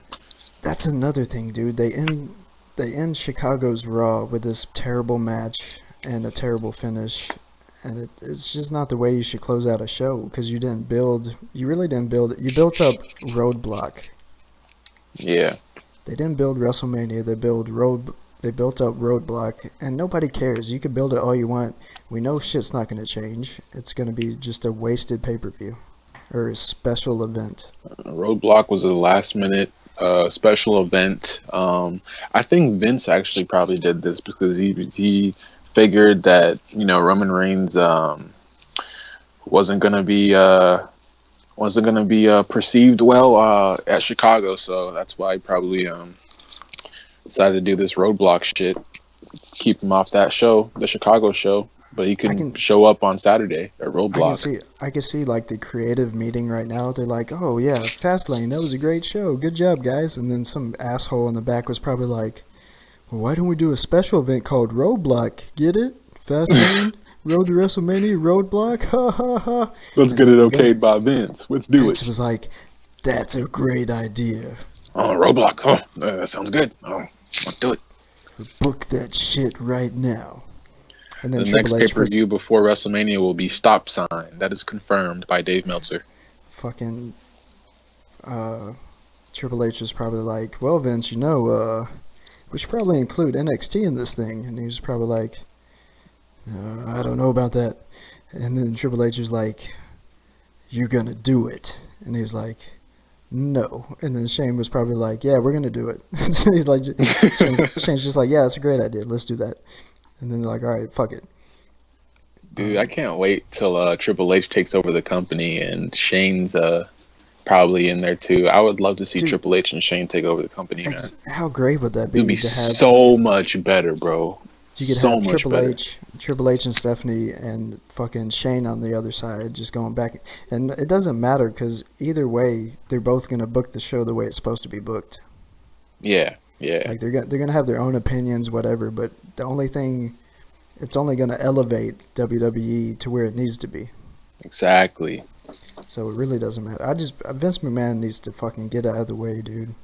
Dude, he's a billionaire. He's past retirement age. I don't know why he's still in the fucking ring and then doing these promos.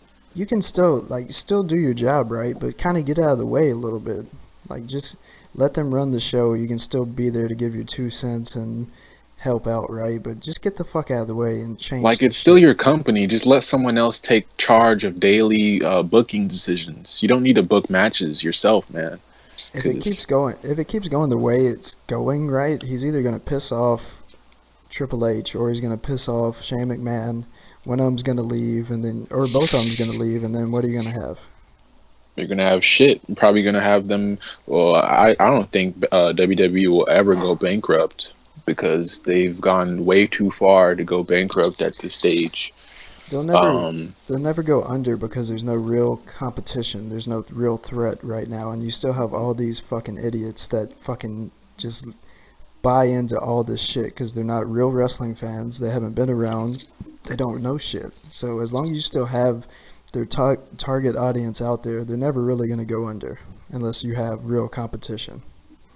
Yeah, pretty much. Yeah. Oh god, I just want to see Triple H and Shane take over the company, man. Yeah, I'd like to see. Actually, you know what? I'd actually like to see Triple H take over Raw and have Shane take over NXT. I'd like to see that. Well, I said this on a different show. What they could do: completely get rid of SmackDown, make NXT make a live event like Raw, but have it on a different day. So you have fucking Raw and you have NXT. That would be way better. Yeah, and they could put that on Friday. That would be way better. But they're never going to get rid of SmackDown because it's been around for so long. So that's never going to happen. But they still should make NXT like a live weekly event. For some reason, I feel like they're going to do the brand split, man. I don't know why, but I feel like they're going to do the brand split, and I don't want that shit. I grew up on watching that shit. I grew up on watching SmackDown and Raw. From what I experienced, I experienced the worst. I experienced the great Khali's. I've experienced Mark Henry. I've experienced all the shitty wrestlers on SmackDown. I don't want to see a brand split, man. I really don't. Because we don't watch SmackDown, we watch Raw. Could it happen? It could happen. Will it happen? Probably not, because I don't think... I mean, they could do it without Shane, but for what I understand, Shane's not going to be around that much longer. Yeah. So I don't know if it works without Shane. It really doesn't work without Shane at this point. They could do it in the future. They could do it right now. It's not likely to happen, but it could happen. I hope we do have Shane in the long run, because I haven't seen him in like 7 years, man. I want to see more of him. I want to see something new. Like, everything about Raw needs to be changed. Like, I need to see it change, like a revolution, kind of. Because this shit's terrible. The only real thing a brand split does is it builds up both shows. Because if you have exclusive rosters for both shows, it makes people want to watch both shows. Will it work? Will it work? Probably not, unless they have Shane and versus Vince, or Shane versus Triple H, and they're actually booking the shows. That's the main thing. If you book the shows correctly, it could work, but they're not going to book the shows correctly. I trust in Triple H as far as booking shows, because he knows what he's doing. But I don't know about Shane. I don't know if Vince is gonna have a say in what he does. That's the thing, because that's his son. That's really the only thing holding everything back is Vince McMahon. If you get Vince McMahon out of the picture, you can do anything you fucking want, because the show is going to get booked the way it's supposed to be booked. Yeah. It's like Vince is narrow-minded, and he only thinks his way's the right way. It's kind of sad. It's not. It's never going to work until he's out of the way. So you got Bray Wyatt versus Dean Ambrose for some reason. We're going to skip all the fucking... Because I didn't even really watch the match. I've seen it before. If you've seen it once, you've seen it 1,000 times. Yeah, pretty much. The winner by DQ, Dean Ambrose. I think the Wyatt family interferes. Mm-hmm. Let me see. The entire Wyatt family surround the ring. They pounce... What? They pounce on Wyatt and force... Oh, I guess did they beat up Bray Wyatt? Yeah, they No, actually, okay, the Wyatt family came out. Bray Wyatt and the Wyatt family beat up Dean Ambrose, and Triple H came out. And Triple H beat up Dean. And right when Triple H went over to the announce table to take out the monitors, when Triple H went back into the ring, Dean Ambrose hit 30 Ds on Triple H. And then Dean Ambrose held up the title. And that was it. Yeah, the guy, whoever wrote this, made a fucking typo, because it says they pounce on Wyatt and force a DQ. So what he meant was they pounce on Ambrose, forcing a DQ. He wins by disqualification. Yeah. Then you got Triple H comes out to survey the damage left by the Wyatt family. Wyatt and Triple H come face to face, and the crowd chants yes over and over. That was a pretty cool moment between Triple H and Bray Wyatt. To my knowledge, that's the first time Bray Wyatt acknowledges the WWE World Heavyweight Championship. Yeah. So that was pretty neat. Wyatt smiles, touches the title, then walks away in the most irrelevant way you possibly can. If anyone deserves a title, it's Bray Wyatt right now. Nice way to set up a possible feud if Triple H retains the title at Mania. So... would they do Triple H versus Bray Wyatt? I don't know. Why would they do that? Why? I don't know. I mean, I said it before. If you're not going to do anything crazy at Mania, Triple H should retain and build a feud for the future. Yeah. I just don't know if I want that feud to be Bray Wyatt versus Triple H. Well, Bray Wyatt's been... How many WrestleManias has he lost? 3? Like 2. I think 2. I think 2, okay. So he needs to... Actually, you know what? They should have Money in the Bank at WrestleMania and have Bray Wyatt win that shit. Because Bray Wyatt needs to be a fucking champion, bro. He hasn't been any kind of champion in the last 2-3 years. And he's one of the most consistent wrestlers on the fucking roster. So I don't know why he hasn't even been fucking Intercontinental champion. That's sad. Yeah, actually, there's a breaking news. WWE announced that WrestleMania 33 will be held in Citrus Bowl in Orlando, Florida. They're going back to Orlando. Yeah, Orlando, Florida, on April 2nd, 2017. So, yeah. Out of all these places they could possibly have WrestleMania, that would be like the last place I would think to do it. They should come to California. I haven't been to WrestleMania at all. I mean, so they've yet to do a WrestleMania outside the United States. That would be crazy if they did that. Like, you know how diehard the fans are in the UK? Why not do it in the UK? Or they could even do it in Canada if they don't want to risk going overseas. They could do it in Canada. You could do it in Canada too, because most people from the United States can make it to Canada. They could do it in Toronto. Do it in the Raptors stadium or their court. Well, actually, I take that back because they've had WrestleManias in Canada. Wasn't that in Vancouver? Or? They had Toronto, right? The Sky Dome. Oh yeah. They've had it a couple of times in Canada. I forgot about that, but they haven't been like overseas. Yeah. So why not do it in the UK? Why not do it in one of your more popular areas of the world? To give it would definitely make it a unique WrestleMania if you have it in a different country. Yeah, we'll bring in more viewers and subscribers too, I guess, from a business standpoint. You got the whole Triple H Bray Wyatt being teased. Triple H walks over to Ambrose, who is laid out. Triple H leaves the ring, tears the announce table apart. He goes to get Ambrose, but he ends up taking the dirty deeds. The show ends with Ambrose holding the title and laughing because he knows he's not going to win it. Yeah. I just threw that part in there. Yeah. And then he says, "What did you guys think of this Raw?" So, my closing thoughts on Raw, you had some good moments, but like I said on Twitter, the rest of the show is going to be shit, as usual. The only reason why this was shit was because it's 3 hours, and we saw the typical generic matches that we usually see every Raw. We should not be seeing the Social Outcasts, Ryback, Ziggler anymore. We should not see. We could see Kalisto. We could see. We could basically see everyone besides Ryback, and the Social Outcasts, and Big Show and Kane, and all those guys. But as far as everyone else, you can have them on Raw still, and still have it be a good Raw as long as they're in a feud and in a storyline that makes sense. But yeah, this Raw was decent, but it wasn't a good Raw because this was in Chicago, and I feel like they're saving the real matches that we want to see for Roadblock, and it doesn't come across as good on their part, because I wanted to see some really good matches today, but I guess we'll have to wait for Roadblock. Yeah, I mean, the highlights, obviously, as far as in the ring, you had 2 great matches between Kevin Owens and Neville. You had the return of Sami Zayn to the main roster to build for the match at WrestleMania.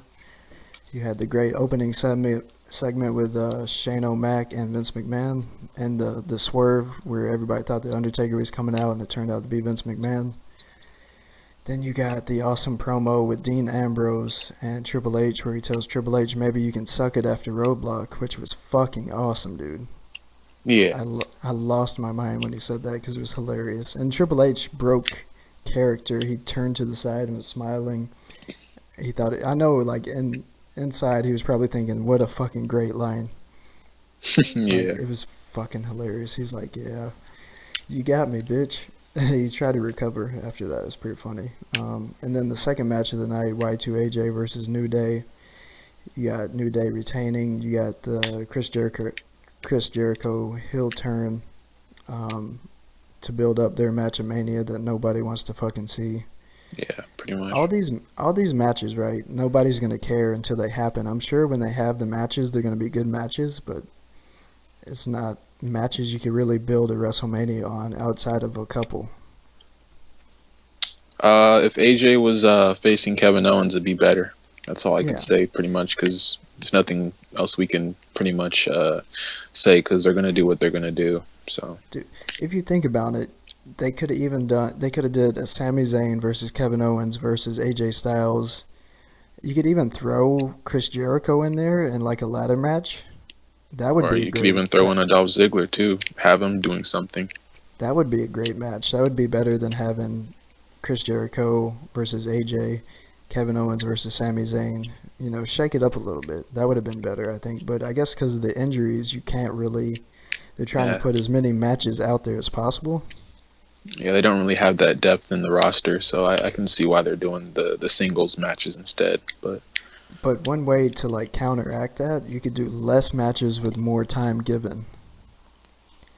You know what I'm saying? You could give more fucking quality over substance. You get less matches, better matches, instead of more matches, not as good matches. I mean, we wouldn't even have to go through all this if they just built up their wrestlers correctly. If they built up Tyler Breeze, they built up Ziggler.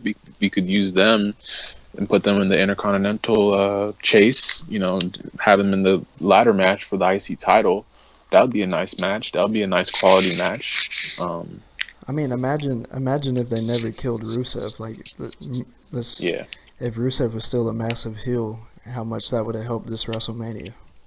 Yeah, there would be no League of Nations. There would be I don't know whether that would leave Wade Barrett and what's his face, the other guy, that Sheamus. Fucking Sheamus. Yeah. And all right, so we'll bring up some of the bad things, right? You got a potential, hopefully not, but a potential match between Lana and Brie Bella at Mania. I feel like that's going to be a terrible match. Probably on the pre-show, or they could even do it. They could even do it at Roadblock or something like that. But I think they're going to do it at Mania. I think they are doing it at Roadblock, actually. I think they are. I hope so, because that'd be great. I think that's why she interfered, was because they were going to have a match at Roadblock. So that would make sense. It won't be a great match. It'll be great that it's not at WrestleMania. I just want Lana wrestling someone else. Brie Bella doesn't do anything for me. It's like she rides off Daniel Bryan's retirement shit. What if? This is a big what if. But what if Lana like has a match and she's fucking phenomenal? I feel like she can actually wrestle. Like, I don't know why, but something about her, like, I don't know. Like, I feel like she has like more than what WWE's like letting us see from her. Like, I don't know. It's possible. It's probably gonna be like she's not good at the ring at all. Like, it's gonna be terrible. That's more likely, but it would be funny if like she has the match and the match is actually really good. I wouldn't mind seeing Lana versus Becky Lynch instead, and have Sasha versus Charlotte instead for the title. I'd rather see like Natalya versus Lana, or not Natalya, but Lana versus Paige. Oh yeah. Lana versus Paige would be nice. Yeah. Because Brie Bella is not the best worker, so you put somebody in the ring that doesn't have a lot of experience with Brie Bella. I mean, Brie Bella puts on terrible matches with like the best female wrestlers in the world that aren't very good. I mean, actually, she's kind of underrated as far as the amount of matches she's worked. She's actually worked the most matches out of all the wrestlers, including the males, last year. She's worked the most matches out of everyone on the roster. Who, Brie Bella? Yeah. That's because she's always on like Superstars and fucking the main event. And SmackDown too. She's like always. I have Hulu, so I watch a lot of random shit like Superstars and main event, and Brie Bella's always on that motherfucker. Yeah. Another thing we have to be scared of is what they're gonna do with the League of Nations at WrestleMania. League of Nations shouldn't even be at WrestleMania. I'm gonna tell you my prediction right now. Probably the League of Nations. I don't know if it's gonna be all four or not, but versus like Dolph Ziggler, who has to recruit teammates like they always fucking do. Hopefully, Dolph Ziggler recruits some guy that we're not expecting. That's not on the main roster. Because I'm expecting a swerve somehow or something. That'd be kind of cool if he recruits like NXT talent. like maybe not top guys. Maybe you have like Hideo Itami return or somebody that's not involved with Takeover Dallas. I'd probably have Apollo Crews. I think Apollo Crews is definitely going to be used at Takeover Dallas. Probably. Who does he face at Takeover? I don't know, dude. I'm so far behind because they're really not advertising anything. It's kind of like, yeah, we've put a couple matches out there, but it's not like they haven't really started advertising it yet. So until they start advertising it, I really don't. It's not like I go research this shit. Yeah. But I'm sure he's got a match, and I'm not thinking of it, or maybe they haven't announced it yet. But fucking League of Nations, dude, I'm scared. That's the only reason. The only reason why they're there is because Roman, dude. I don't know why they did that, man. They should have just immediately just broke them apart as soon as Roman won. Or what happened when they faced Roman, League of Nations? Or was it League of Nations or I think it was Sheamus versus Roman, and it had League of Nations around the ring, and they interfered or something. They did, because that whole stretch, they always had Roman versus League of Nations or Sheamus or whatever. Yeah. And it was always just to build up Roman. So it was either a clean victory by Roman, or he won by disqualification, or all that dumb shit. Yeah. But hopefully, this is what I hope they do. Take all the fucking irrelevant people, take all the fucking people we don't want to see, throw them in that battle royal, and just get them the fuck out of the way. Yeah. So hopefully they shouldn't even be on Raw. Like, why would you put them on WrestleMania? So hopefully that's what they're gonna do. Like, don't throw them in a useless match just to give them a match. Just put them in the battle royal. That way they get their time, and they're not fucking like a featured match at WrestleMania. Yeah. I know it's kind of random, but I feel like if I kind of want Dean to win the title just because I want to see. But I feel like if they let Dean win, they're going to have a triple threat with Dean, Roman, and Triple H, and I don't want that at all. I'd rather have Dean versus Roman, but I feel like Triple H is going to win anyway. But I feel like if they do let Dean win, like it should just be Dean versus Roman. No stipulation, just Dean versus Roman. Dean would retain the title. Roman would turn heel. That would lead to like a feud towards what's the next pay-per-view after WrestleMania? I believe it's. Isn't it It's what's it called? I always think ahead. I always think of SummerSlam. I don't even think about those little pay-per-views in between. God damn it, dude! I probably could have remembered it without fucking. It's the Extreme Rules, right? Yeah, Extreme Rules. That shit. Damn. I don't even know why that's a pay-per-view. Yeah, the useless fucking pay-per-view that they do. There's no fucking blood at all. Extreme Rules. Yeah, fuck out of here. Extreme Rules. Extreme Rules back then, you'd see blood all the time. Every single pay-per-view, you'd see blood. Now we don't see that anymore. Not only is it a pointless pay-per-view now, it's a pointless pay-per-view to have directly following WrestleMania. What's the pay-per-view after that? They should just go from WrestleMania to SummerSlam and just add a couple more weeks so they can have more time to build to SummerSlam, because all these little pay-per-views don't mean shit. I don't know what they're doing with that, but let me see. I know there's two pay-per-views before SummerSlam. You got WrestleMania, then you got Extreme Rules, then you got Payback, then you got Money in the Bank. So Extreme Rules and Payback, completely irrelevant. Nobody cares about it. What they should do, because Extreme Rules and Payback is basically grudge matches from WrestleMania 32. They do it. Yeah. I think they do rematches like both shows. Hopefully we see Seth Rollins by Money in the Bank, because I want to see Seth in some kind of way involved in the title picture, because the title was taken away from him, so they have to like somehow go back to that somehow. If they don't go back to that, it's not gonna be good, man. They have to do something with Seth Rollins, man. I don't know why, but I do have a feeling that once WrestleMania is over, you're gonna start seeing injured people coming back. You're gonna start seeing surprises, debuts, all kinds of crazy shit. I don't know when exactly it's going to happen, but after WrestleMania, you're going to start seeing some cool shit. That's what I'm hoping. That's why I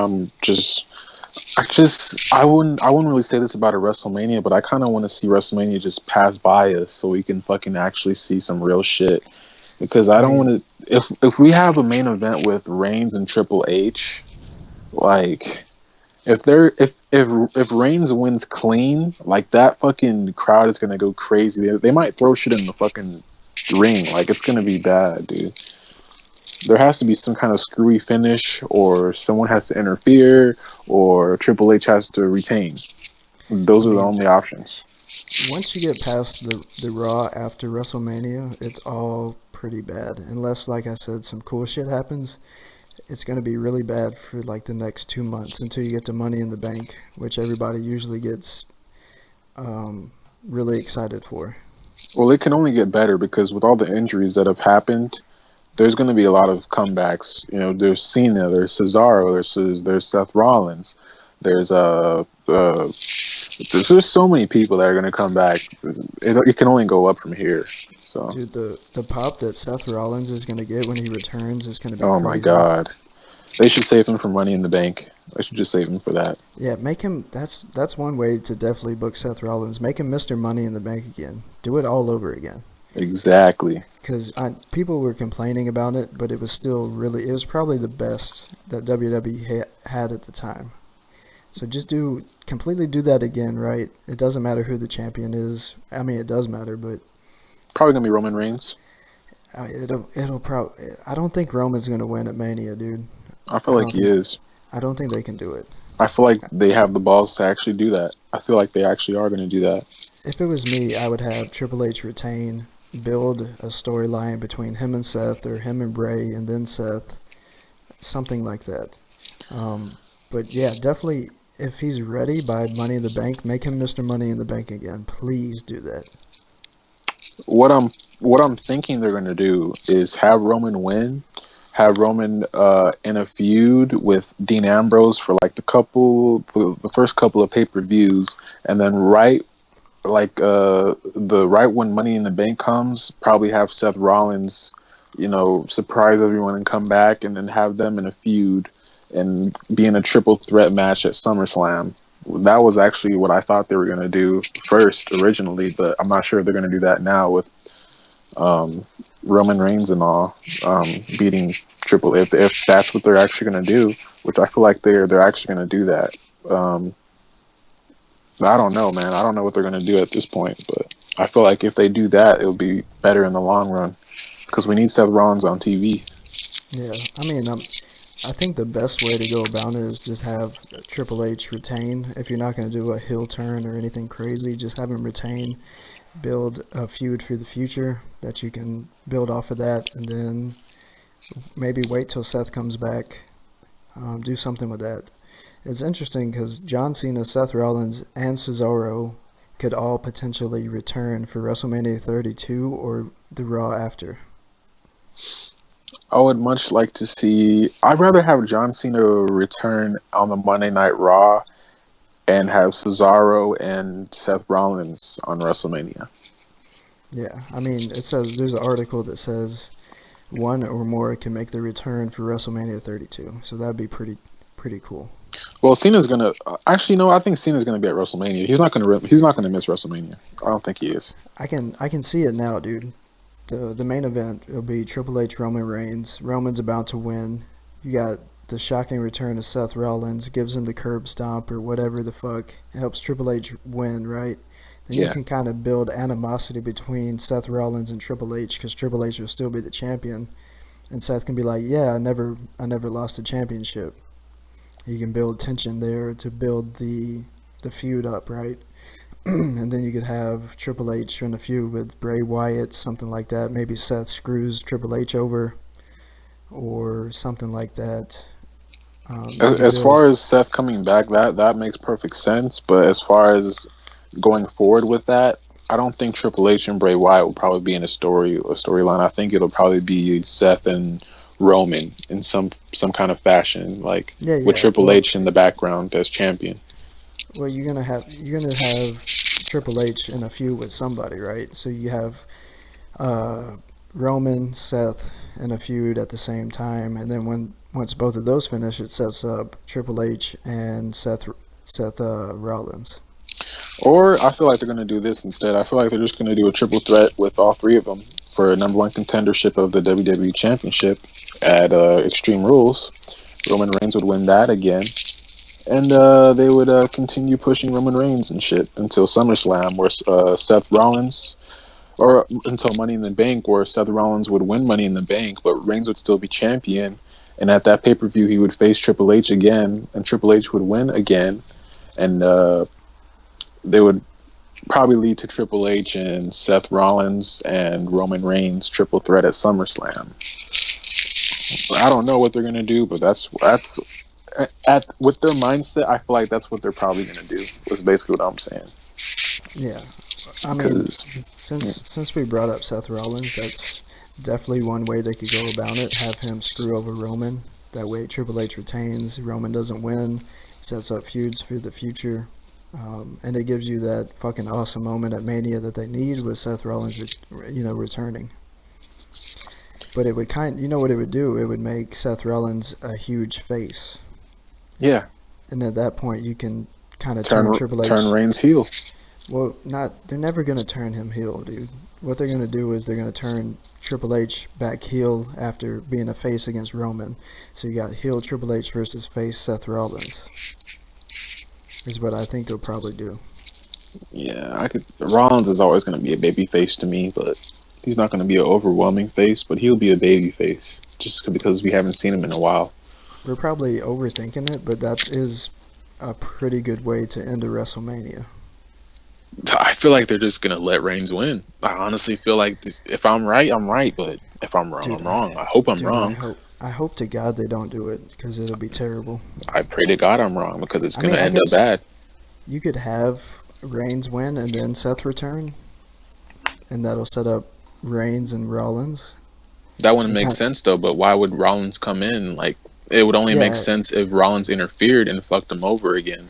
I mean, it would make sense because he never lost the championship. He wants his title back. Him and Reigns already have beef together. So it makes sense if you're gonna make Roman the fucking champion, it would kind of be like making him the heel when he's really a face versus Seth Rollins, who's really a face. Or actually, you know what they can do? They can actually have Reigns win, but Triple H after the match says, "Oh, you have one more match." Seth Rollins comes out, they face each other. Seth Rollins wins. Yeah, they could do that. I don't know. But they're not going to do that. They probably wouldn't want to do that. That would be sweet, though. I think either way you look at it, I'm putting my money that Seth Rollins returns at Mania in some way to close the show.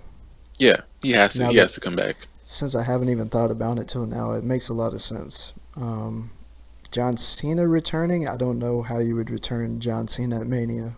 Unless he helps Shane McMahon or some crazy shit. Yeah, I'd have him interfere with Shane. I would much rather it be Sting or the Bullet Club. But I think they're going to save, for some reason I still think they're going to save Bullet Club for the Raw after.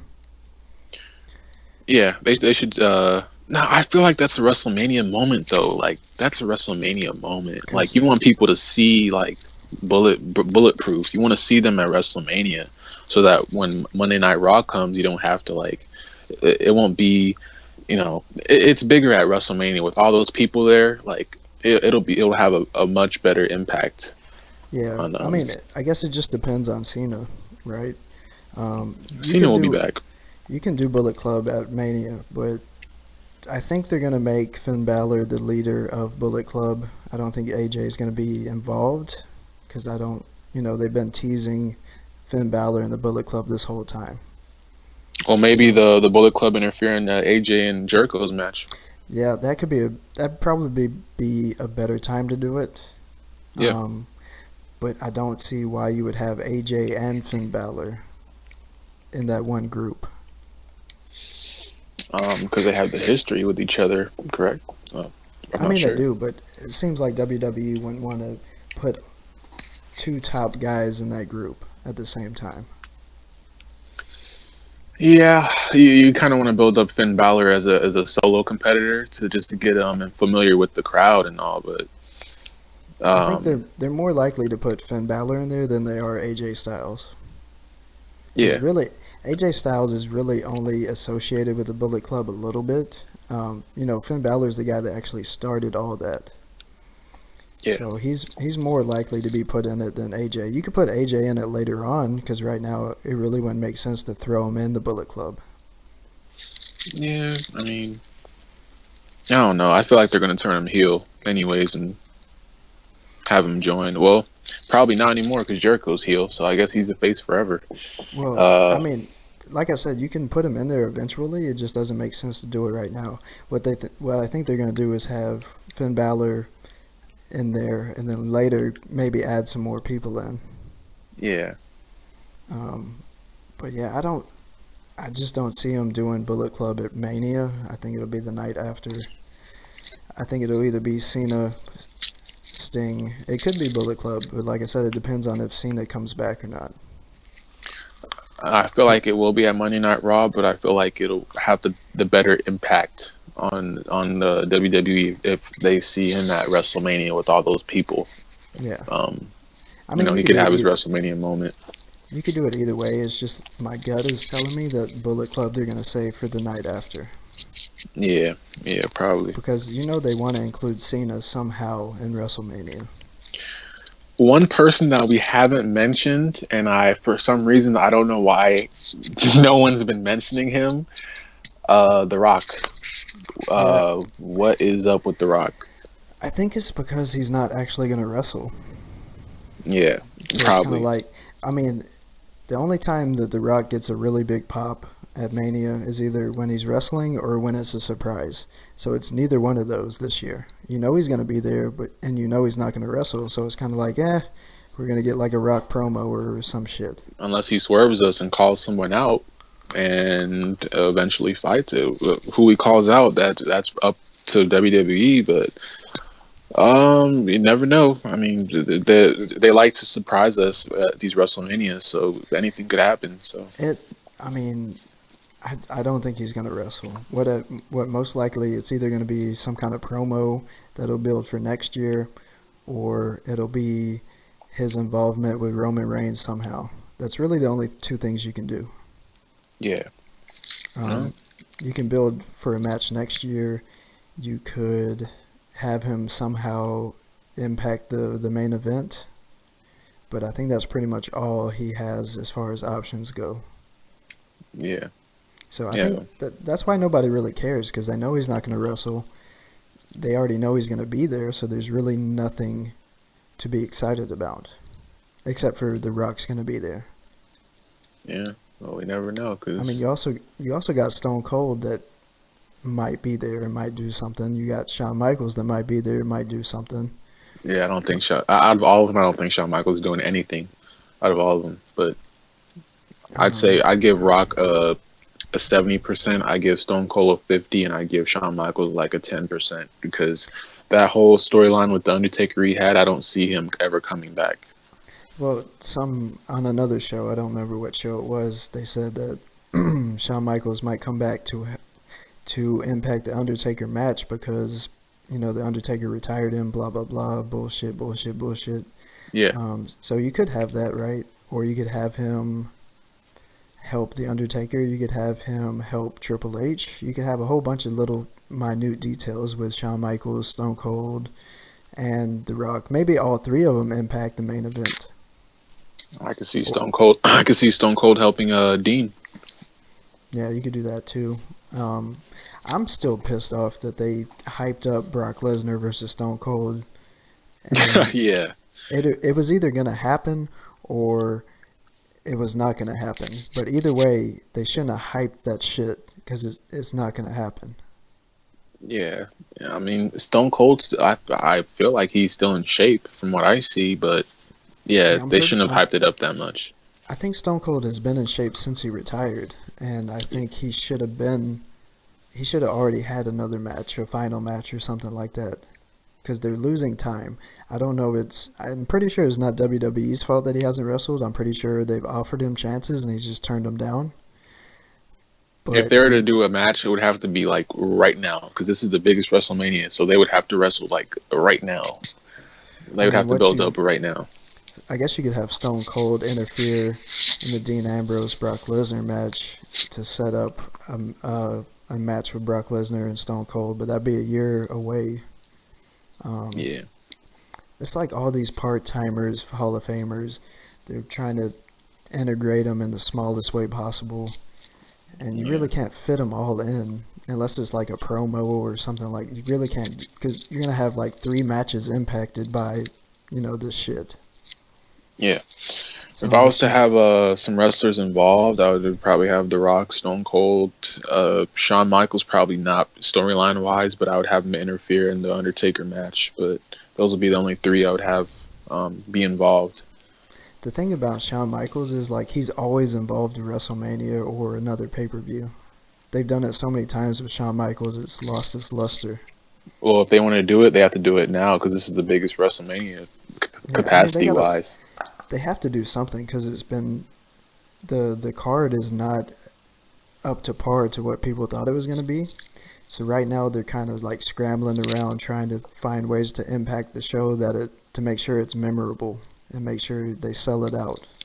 Yeah, I don't blame them, because all the injuries are kind of holding them back. So I am going to read Seth Rollins. I have it pulled up. It says, Kobe Lopez is an American wrestler who is signed to WWE under the ring name Seth Rollins, but is currently on hiatus. I love how they call it hiatus. Due to injury as of March 2016. It feels like he's been gone for so long. Yeah, it really has. It really has. It kind of sucks how he got injured too by fucking. Didn't he get injured trying to do what was it? A sunset flip into a power bomb? Yeah, sunset flip bomb on Kane through a table at a house show that was overseas. Kane, fucking hate Kane. If there's another more irrelevant way to get injured, I can't think of it. They should just get rid of house shows in general, because house shows are just another way to make money. And you got the face of the company at the time as the champion versus Kane overseas in a house show in a fucking tables match. In a tables match. Like, why? What were they thinking? Like, why would you even do that? That's like the most randomest match. Like, if you were to like pick up a random match in WWE 2K16, that would be the match. Yeah, fucking like Rollins and Kane in a tables match. If there was like a button that you press that just randomly sets up a match, that would be the match. I swear. For like the United States title or some shit. I wonder if I can pull up. I'm going to try to pull up like Roadblock's whole fucking card. Yeah, it's from what I know, it's Sheamus, Roman, Dean, and Triple H, Brock, and Bray Wyatt, and Enzo and Cass and Dash and Dawson, but let's see, and Lana and Brie Bella. But this is WrestlingZone.com.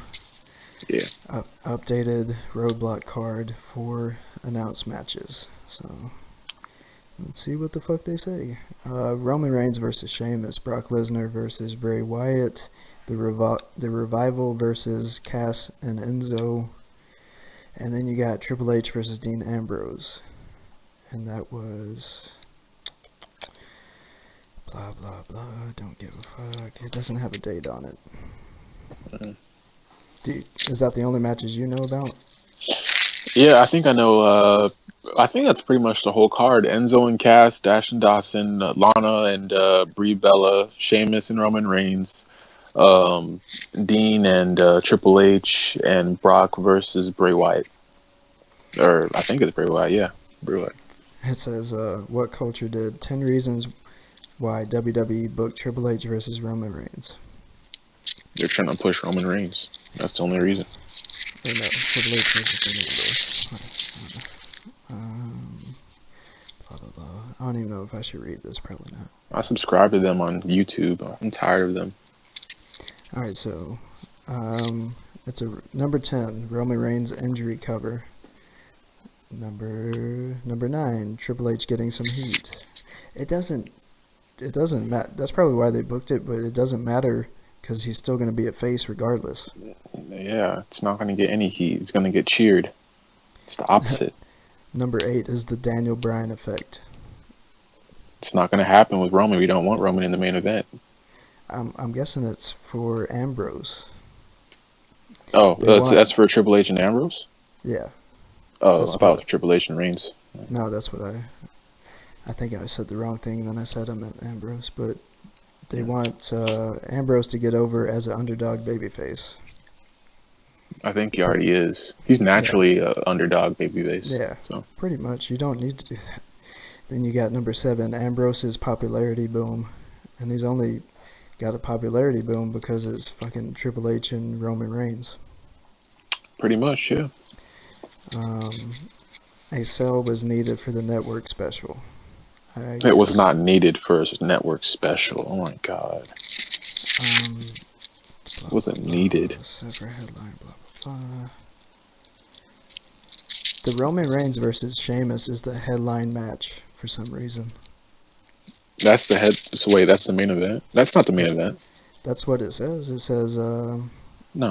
Or no. It says the special was originally titled March to WrestleMania. Live the March Toronto. To WrestleMania. The fuck? There's a protest? It was set to be headlined by Roman Reigns versus Sheamus, and would also feature Brock Lesnar taking on Luke Harper. That was back when Lesnar was set to face Bray Wyatt at WrestleMania. Once the Lesnar-Ambrose direction was established, WWE made it so Lesnar would now face Wyatt at the March event. But a killer selling point was needed. Lesnar versus Wyatt stuff had been lame, and Reigns is now out and injured, blah, blah, blah. Don't give a fuck. All the obvious shit we know. So, yeah. At least it's not that bad. At least they didn't stick with that. Oh my god. There's no point for this shit to be on the network, dude. We should have seen all these matches on fucking Roadblock on Monday Night Raw today. And then they got number 5, Brock Lesnar's preparation. Preparation for what? Part of the reasoning in Ambrose WWE title shot is to elevate him ahead of his Brock Lesnar match. So it's to get Ambrose built up to face Lesnar, and then Lesnar a chance to prepare for WrestleMania. Lesnar's going to win anyway. Doesn't matter. Then it's number 4. Triple H is a Shield mark at heart. Hey, what? It's saying that Triple H is a mark for the Shield. Yeah, that's true. Triple H is a Dean Ambrose fan. He's also a fan of Seth Rollins and Roman Reigns. As a mark for the trio, Hunter elected to work with them as part of his evolution, blah, blah, blah. So he could push them to be big singles superstars. All right, so it's kind of funny how Roman Reigns is the only one with the Shield attire on. Yeah. And he's getting the most push. Let's see. The Royal Rumble exchanges. So basically, they're building Roadblock off of everything that happened in the Royal Rumble that was supposed to set up Mania, but they changed it. So they're doing it to make the Royal Rumble make sense. Kevin Owens and Sami Zayn, that would make sense from the Royal Rumble because he eliminated him. So I guess we don't know. Maybe Sami Zayn and Kevin Owens is for Roadblock and not Mania. It's for Mania. Trust me, it's for Mania. Well, if it's for Roadblock only, that's going to be a waste of a match. It could be a good thing though, because then maybe Chris Jericho and AJ is just for Roadblock, and then they're going to change the matches up for Mania. Are they scheduled for Roadblock? It's not scheduled, but the way the article describes it, the whole reason behind Roadblock is to make the Royal Rumble make sense somehow. Oh. Okay. So maybe all those matches are for Roadblock and not for Mania. Also, number 2, WWE Network numbers. That should be number 1. Let's see. One of the biggest motivators is to make blah, blah, blah, blah, blah. It's all about money. With no pay-per-view in the month of March, there wasn't much reason for fans to subscribe. So they booked Ambrose versus Triple H to try to change WWE subscription numbers in the month of March. Yep, that should be the number 1 reason. That's what I've been saying. They just want the money. And the number one reason, option of adding Dean Ambrose to the WrestleMania main event. Oh my God, if they do a triple threat, I'm going to kill someone. They better not do that shit. They better not do a triple threat. I swear to God. The biggest question on the lips of WWE fans is, will Ambrose be added to the WrestleMania main event? And I've been saying he's not going to win, and I don't think they're going to add him to the main event because then that ruins what they built with Brock Lesnar and Dean Ambrose. It makes no sense. Well, it would make sense on the part of Brock because he would put him in a feud with Bray Wyatt, which was supposed to be the feud in the first place. But right now, as it stands, it wouldn't make sense. I mean, they're booking, and then they're going back and changing what they booked. It's like they don't know what the fuck they're doing. They don't know what they're doing, pretty much. They've done it once. If they do it again, it's like, well, why the fuck should I be interested if they don't even know what the fuck they're gonna do? Yeah. Yeah. So, I don't think it's gonna happen, dude. Whatever. I hope not. That is an interesting article, though. That's what culture?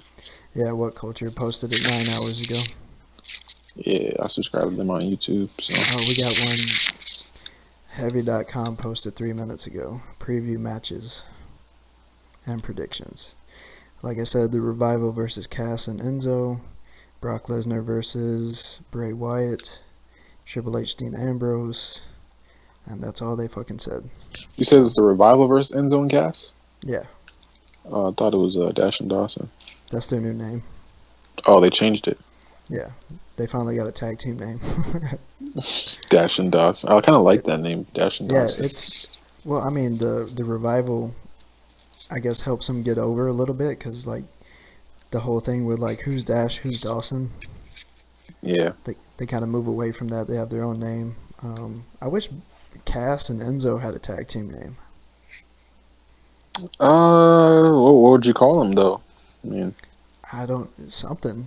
That's the thing. They don't really have. I don't know. I think I said it on the last show I did. I hate tag teams without tag team names, and I hate the fact that they keep calling Big Cass Colin Cassidy because it makes him sound like a pussy. Colin Cassidy. Like Big Cass sounds good. Fucking Colin Cassidy does not sound good. Yeah. So call him Enzo and Big Cass. Call him Big Cass and Enzo. Call him fucking something. Don't call him Enzo Amore and Colin Cassidy because it just sounds retarded. I feel like Enzo Amore is going to eventually like split up and become a singles competitor in the future. But that's for the NXT Tag Team Championship. I would guess that the Revival would retain, but they might put it on Big Cass and Enzo. I hope not. Want to see him on the main roster. Go up against the New Day. Who's going to face the New Day? Yeah, that's a big question mark because we really don't know now. Enzo and Cass. They gotta retain the titles. If they don't, there's something wrong. Let's see. Blah blah blah. Their prediction is that the Revival will retain the NXT Tag Team Championships, and they think that they're going to drop the belts to American Alpha at TakeOver Dallas.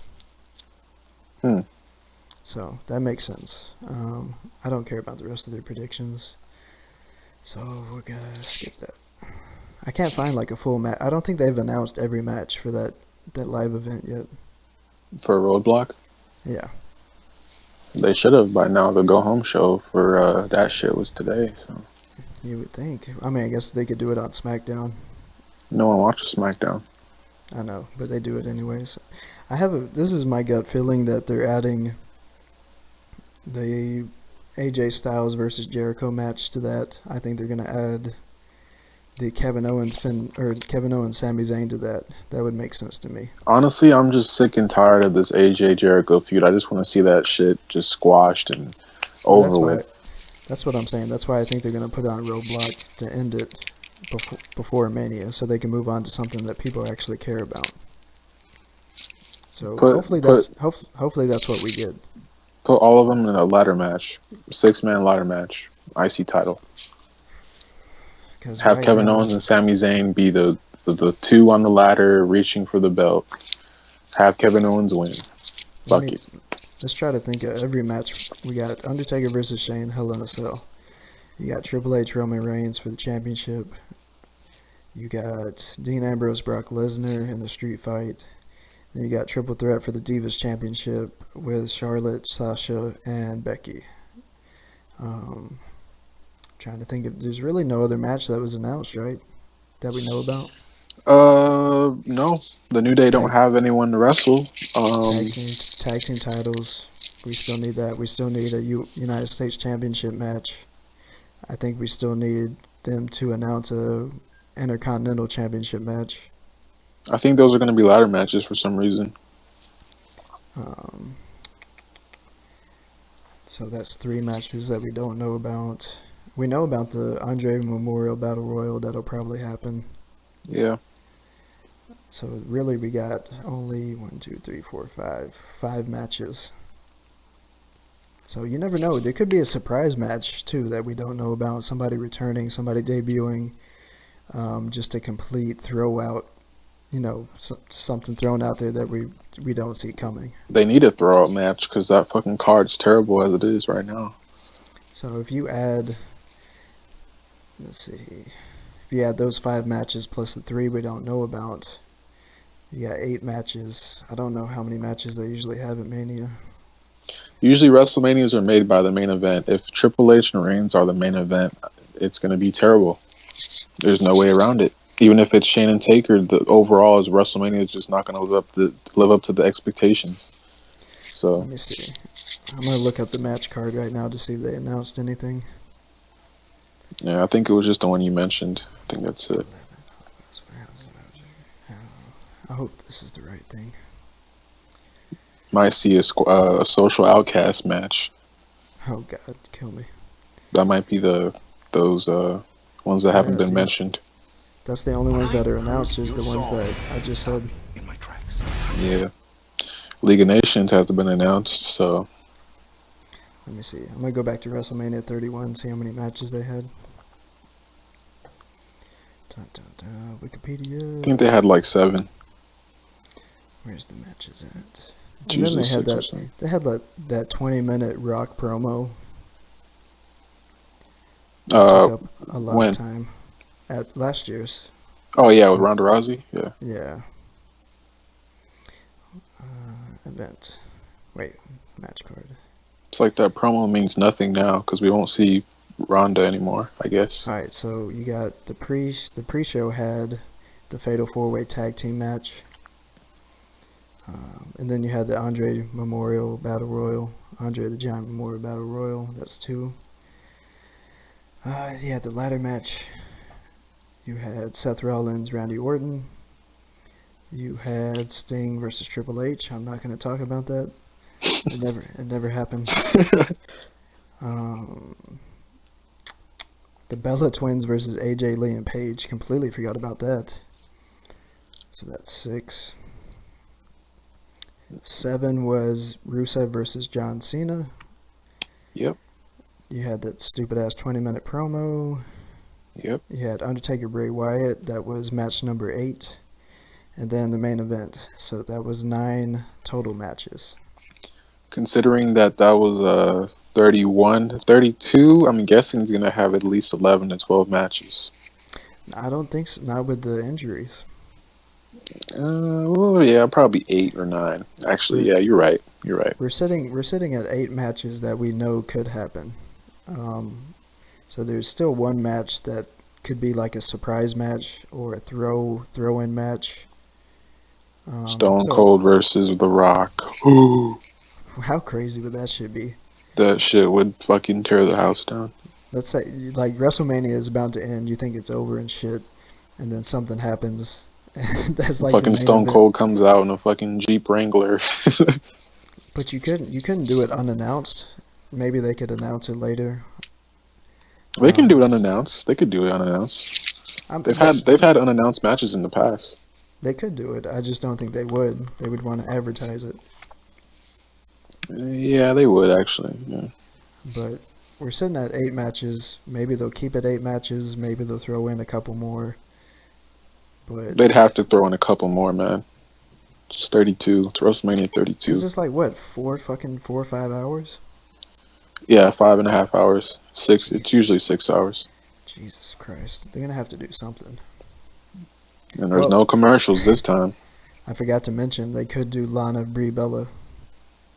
Oh, God. So that could be a throw-in match. You could have a lot of different fucking irrelevant matches to throw in. I think they're doing that at Roadblock, actually, so that I don't think that would happen. Yeah, I know. I was just throwing that in there. A lot of dumb shit they could do. What if Rey Mysterio comes back to face Kalisto? That would actually be pretty awesome, because there is a rumor saying that he might come back. Yeah, he's in Lucha Underground though right now. Yeah, why you would want to leave Lucha Underground before you even have a match to go back to WWE that they don't even respect Rey Mysterio. They don't even hold him to the standard that everybody else does. He's just chasing the money, man. They pay him more. That's what it is. That's a shame too, because like all these people that hate WWE keep going back for the money.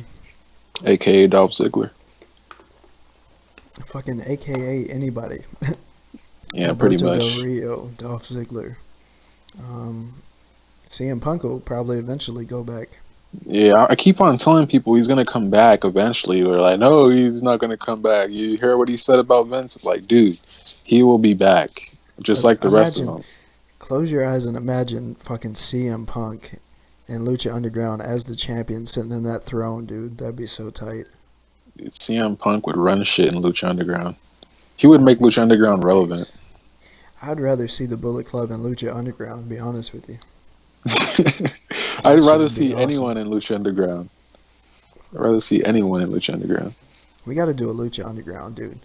I got the schedule up. Let me pull this shit up. I still haven't fucking watched the end of season 1. That's still on episode 4. I'm like on episode 11, but I told you how to do it. If you can't do it that way, if you could do it that way, that'd be awesome if we could catch up. Because my schedule I put out is Monday, Raw review, Wednesday, NXT review, Thursday, Lucha Underground review, Friday, SmackDown review, and then Saturday, 0 to 100, where we pretty much talk about whatever.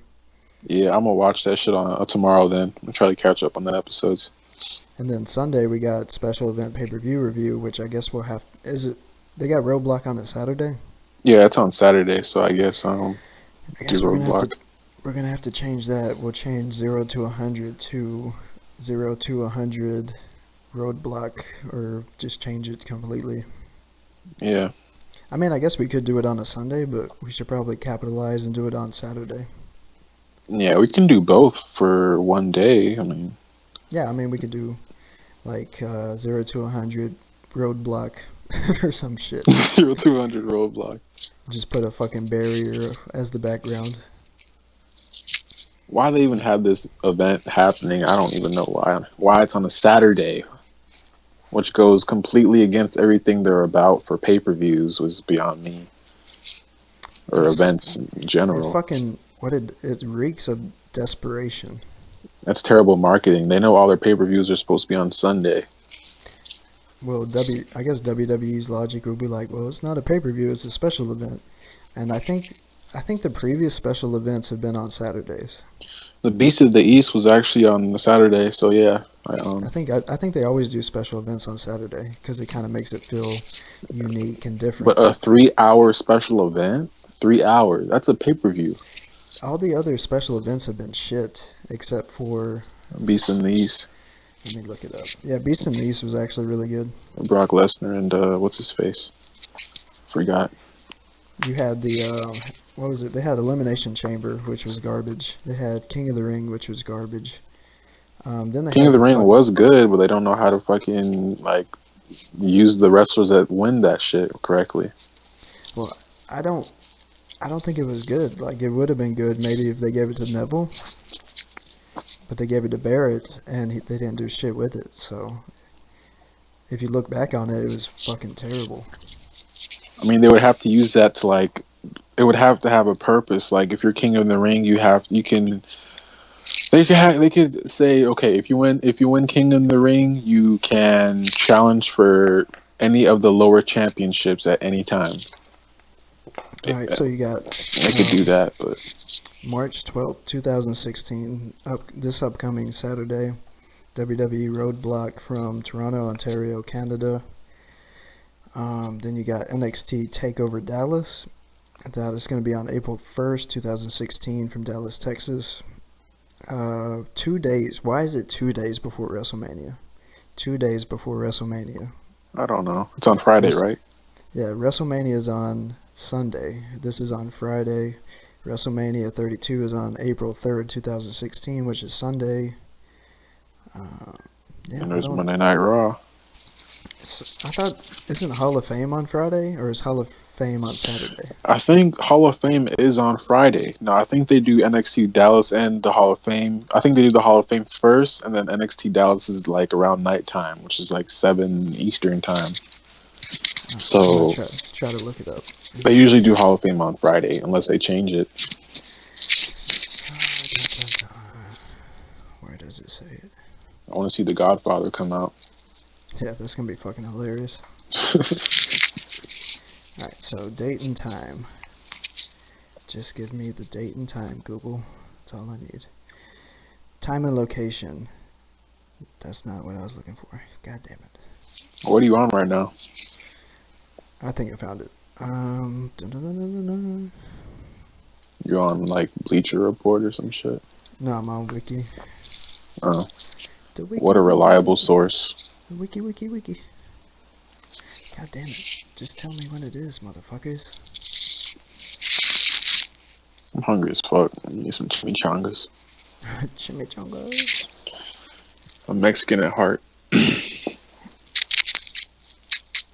Oh, fuck, I've been sitting down for 2 hours. Alright, I give up. This is way too much research. Fuck, I don't understand why they can't just give me the date and time.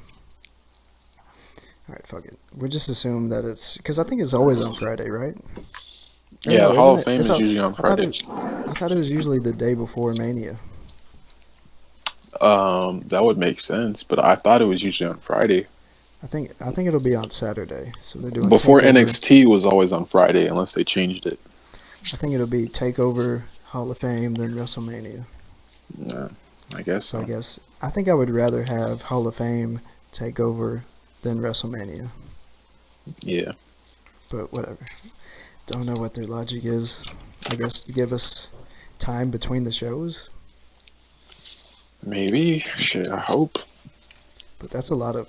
That whole weekend, dude, that's like fucking... So much fucking wrestling and content to watch. Yep.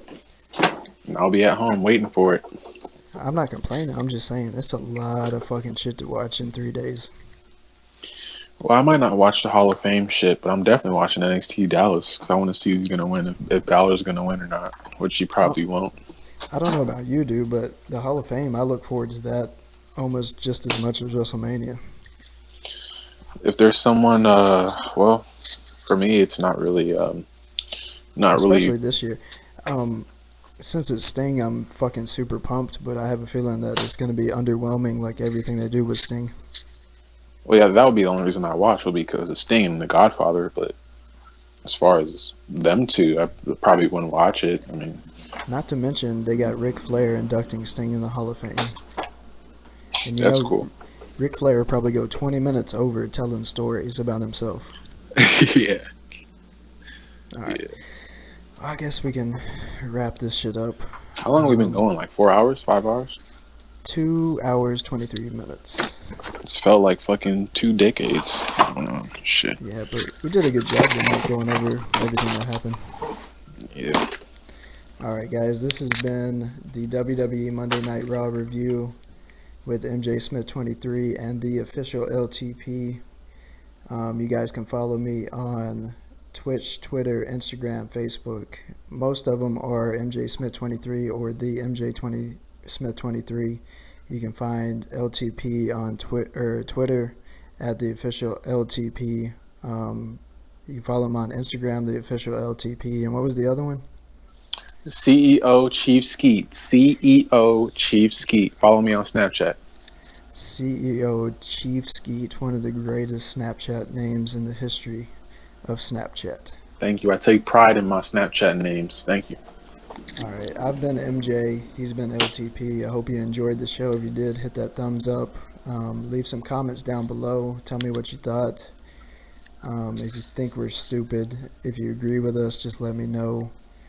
Make sure you subscribe to this channel. I'm doing a lot of shows coming up. And make sure you share with every motherfucker that you know. And as always, before I end the stream, I have one thing to say. As soon as I figure out how to end the show.